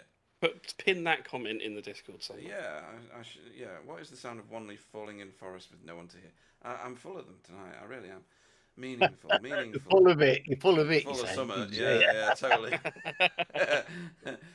But yeah, brilliant having you on track as always, and we look forward to you getting yourself a podium at Suzuka. I expect nothing less. I'm doomed now. Jamie Wilson, everybody. Cheers, guys. Good night, Jamie. Right then, and last but certainly not least, far from least, as far from least as you could possibly get, Fiona Siddons. Good evening. Good evening. Evening, Pete. So, evening, Alan. Yeah, let me find out where you, because both races you got by virtue of other people sending it to the scenery, you got a few freebies. In the first one, it was Wobbly, Kevin, and Well, Iker was involved in a crash with you, I think, or with Andrew in the first one. I can't remember who was in that with him. Oh no, Iker was the one that sidewalled it, wasn't he? Going through the snake. So yeah, he wasn't involved with you at all. So 22nd in the first race. You stayed at the back of the pack with Andrew and Chris Needham for a while. Is that right? First race, going up the snake, the back end of the car just broke away, and I put it in the wall and then towed to the pit. Oh, sorry. Yes, you, Andrew, Chris Needham, and Iker were all in the pits at the same time at one point, weren't you? Yes. Yeah. So that was just losing control of the car. Was it just going? Was that going up the hill then? Yeah. Oh, Up the hill. The snake, Up the hill, all them snaky S's. It's so easy. You weren't the only one we saw losing it going up there tonight, let me tell you. No. Annoying thing was, all through practice, all through quali, I'd gone up there exactly the same, not a single issue. And then lap one of race one. Yeah, when it matters. Yeah, when it matters, yeah. Well, I think Roger can also testify that there's more than one grassy line through that little area. And also Matt Elmore. So if you need anybody to draw you out an A to Z of the different lines that's going through, I would choose those two because I think they've shared some fate. Very enterprising lines they had tonight. They did, yeah. So you were far from the only one to suffer that fate. And then in race 2, this is the race I was more thinking of. There was quite a few donations of positions, but you still had a good race with Andrew, didn't you? Yeah. For a while we had a good race. Yep. And in that one, you did finish on lead lap, didn't you? In the second race, yeah, you did. Yeah. And no, no, you didn't. You were one lap got down with Andrew. Yeah. So got a lap. Yeah. Did you enjoy racing at Virginia, or was it a frustrating night for you? Oh, I enjoyed it. It's a nice track to drive. I just can't drive it. Right. You did say that before the broadcast started in the chat. Yeah. But all through pre-practice, I couldn't better a 2:03. Right. And did a 2:02 in quali, and then race 2, biggest part of the laps where I wasn't going offline to let people pass was 2:01s. Right. Okay. That's good. That's good. Yeah, and we saw it. We saw good driving by people letting faster cars coming through. It was. Well, I think now we should start quali and start again. Yeah. You got some serious practice laps under your belt. But even looking at the broadcast at the minute, you're getting the slide and the waggy back end of that Elantra in a good place there. That was very professional, what we've just seen even in slow motion on that little VT that we've got running. Next week we go to Suzuka. As long as you're not banging your drum or looking after your mother, we'll hopefully see you there. Is that a track that you like? I do like it, but I'm banging my drum. Ah, you're banging your drum, right? Fair enough. It's the second leg of the Challenge Cup semi-final to get to the final. Right, very good. And it's great that your team's still in it. Okay. Well, Bloody miracle, you mean? Yeah. Well, probably, yeah. In that case, we're probably going to join up with you again at Okayama, which is the short circuit. That one's going to be that's a different shout from Suzuka, isn't it? Goodness me. Couldn't be more different, to be honest. And it'll feel like that for Fiona because she's going to go straight from VIR to Okayama, so that there will be chalk and cheese. But that one's going to be a bit like, as Mr. Bill Switzer, God rest his soul, would say, a bit like flying fighter jets around a teacup at Okayama Short. So we'll keep Bill's memory flying high there, and ask you if there's anybody you want to shout out to tonight. As always, you guys, everybody who's give the time up to watch a load of idiots drive round the virtual track, and everybody in the result team. Awesome stuff. in that case, we will look forward to seeing you racing with us again at Okayama. Fiona Siddons, everybody. Good night. Good night, Pete. Cool. Well, what a night's racing that was. And exhausting. Really exhausting. Really, fantastic. Yeah, quite a few. I knew it would be because this track, it's not a. This is not a level track. This is not a track that. It's got edge. It can't help but have edge. Even if it wanted to be placid and kind and middle of the road, it wouldn't be. It would fail. Yeah. It just can't do that. It's an in-your-face, overt virtuoso's paradise, and it gave us some virtuoso racing tonight. Yeah, it really did. It's one of those tracks that it's a challenge technically, and you go from one style of corner into another style of corner quite rapidly.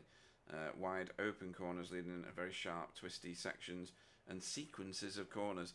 There's a few tracks on the planet that are like that, where you get clustered sequences of corners, and you've really got to consider carefully how you're going to approach the very start of that sequence. Otherwise, you're offline for the rest of it. Yeah, the line's so important around here, Pete. Isn't it? The line's so important. Yeah, and other tracks like I'm thinking Lime Rock, it's a corner, and then a pause, and then a corner, and then a pause, and you've got time to gather yourself together. On this track, the corners are rapid and incessant. It's going to be the same at Suzuka. It is. Yeah, going through those S's up the hill, through the Degners. Oh, can't wait. It's going to be great. It's going to be great. Yeah, no, I love that place. It's been a long time favourite of mine. Yeah. Yes, and I'm looking forward to that. It's a big circuit, and it will suit these cars. They've got a bit of power and a bit of grace, and they will do well there. It's going to be a great, nice racing because we've got great racers. Yep, we have, and they've proven it again tonight. We need to make a decision, though, Alan. Yeah. Yes. Okay. Well, we've got some good candidates, Pete. We really do. So I'll run us through some. Obviously, the man on the screen at the minute, Mr. Jamie Jeffrey. A win is nothing short of miraculous in this league if you're duking it out with the super fast guys, and he's held himself together and delivered the goods in race 2. We've got Stephen Walker, who really had a spectacular night. That lap time was mentioned by a number of different racers of being just unbelievable race pace on a 156.1. Absolutely stunning, and he's got the most points of the evening. He's made his car absolutely as versatile as it could be around this track. Excuse me. Tony Walker done very well this evening, and performed well into the pro area of the standings. So again, splendid display there. Spencer McCarthy demonstrated fantastic sportsmanship in letting. He certainly did. I can't remember who it was. It might have been Jamie Jeffrey actually. Go back past him after they had a coming together at Oak Tree. Kevin Daniels, he had a terrible race 1, and a much better, much better race 2, getting an 11th. Didn't let his head drop. Came back. Definitely not. Yeah. Fantastic. I think my vote tonight is going to go Stephen Walker's way, believe it or not. No, I can well believe it because you can't give it to the winner.